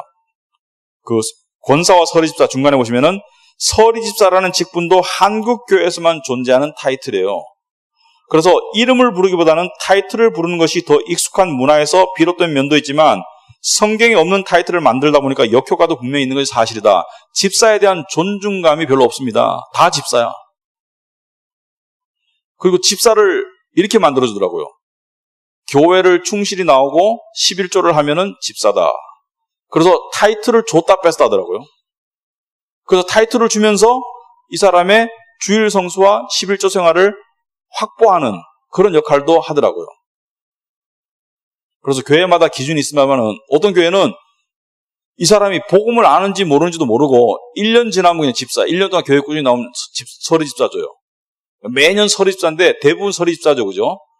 교회 다니면서 결혼했거나 나이가 40 넘거나 뭐 35세 이상이거나 교회를 다니는데 집사 타이틀을 못 받았으면 그거 좀 이상한 거 아닙니까? 우리나라 교회에서. 여러분 지금 갔으면 다 거의 뭐 집사 많이 했겠죠. 그런데 이것이 성경적으로 오느냐, 부작용을 많이 나타내더라 이거죠. 왜? 집사라는 것이 그냥 아무나 그냥 받는 그런 타이틀이 돼버린 거예요. 그래서 장립 집사 또는 안수 집사는 서리 집사에 반해서 정식 집사라는 뜻이다. 그래서 이 전 교회 내 집사화 이거는 우리가 안 하기로 했습니다. 그리고 권사님이라는 타이틀 있죠. 권사님은 뭐냐? 자, 나이 드신 분 중에 여자분들 중에 장로라고 하기는 곤란하니까 장로는 남자가 하는 걸로 장로교에 되어 있으니까 물론 통합적에서는 여자를 안수를 주고 합니다만은 그런데 그래서 권사라는 타이틀을 만들어서 좀 나이 드신 분들에게 존중의 의미로 했다 이렇게 되어 있는데 성경에 보면은 나이 있는 여자들은 나이 젊은 여자들을 가르치고 본을 보일지어다 이렇게 해서 권사님이라고 불렀는데 우리 교회는 아직까지 고민을 안 해도 되죠. 그죠? 안 해도 되는데 이것은 또 우리가 한번 또 성도들끼리 한번 의논을 해봐야 될 그런 부분이다. 자, 여기까지 질문 있습니까? 네. 그래서 이제 이해가 좀 되시죠? 네, 타이틀이라든지 교회 정치 구조라든지 이런 것들을 좀 여러분 좀 이해를 하시고 살아야 된다. 자, 그리고 집사나 장로를 하나님이 불러서 할 때가 있습니다. 그럴 때는 정말 그걸 자기 자신을 들여다보고 하나님께서 교회를 통해서 부르심을 내가 받아서 내가 성실히 수행하겠느냐? 성실히 수행하면은 분명히 하나님의 은혜가 있습니다. 어떻게 됩니까? 신앙이 더 단단해지더라고요. 그런데 나는 그것을 어떤 그 명예나 권력으로 생각하고 막 그것을 막 서로 차지하려고 보면은 왜 어떤 교회도 보면은 장로 선출할 때 막 선거운동까지 하더라고요. 그거는 교회에서 아름다운 모습이 아니죠. 그거는 절대로 그렇게 하면 안 됩니다. 그리고 나는 큰 교회 장로일수록 뭐 대단한 어떤 국회의원 된 것처럼 이렇게 뽀기고 다니고 하는데 그건 아주 본보기가 안 되는 모습이죠. 그래서 오히려 두려운 마음으로 해야 되죠. 이런 생각이 있어야 됩니다. 나 같은 사람에게 이런 직분이 맡겨졌다니 내가 이걸 어떻게 감당할까 하는 그런 두려운 마음이 우리에게 있어야 되죠. 그래서 앞으로 우리 교회도 또 더 많은 집사들도 또 필요해서 또 선출해야 되고 또 나중에는 또 장로님도 선출해야 되고 그렇게 해야 되겠지만은 그런 속에서 그런 또 준비된 분들이 또 이렇게 그런 자리로 가서 또 섬기고 이렇게 했으면 좋겠습니다. 자, 그래서 아까 말씀드렸듯이 교회 직분자들은 그 자격을 성경적으로 심사해서 교인들이 선출해야 됩니다. 왜? 사도행전 6장 3절에 보니까 교인들이 선출했거든요. 교인들이 이렇게 성령이 충만한 사람들을 선출해서 했는데 원칙적으로 항존직이기 때문에 한 번 임명되면 부득이한 결격 사유가 없는 한 꾸준히 수행하는 직분으로서 선출에 신중해야 됩니다. 잘못 뽑아놓으면 큰일 나요. 어떤 사람은 그 자리에 특히 장로 경우 그 자리에 안 갔을 제가 이야기를 많이 들었는데요. 그 자리에 안 갔을 경우에는 굉장히 겸손하고 있는데 장로가 딱 되자마자 바로 사람이 돌변하는 사람이 있다 하더라고요. 갑자기 막 교만해지고 막 대적하고 막 자기 편 모으고 막 이런 사람이 있다 하더라고요. 그래서 굉장히 그걸 신중해야 된다. 특히 이 장로 굉장히 신중해야 됩니다. 자, 그래서 여기까지 하고요. 하다 보니까 시간이 좀 많이 흘렀는데 기도하겠습니다.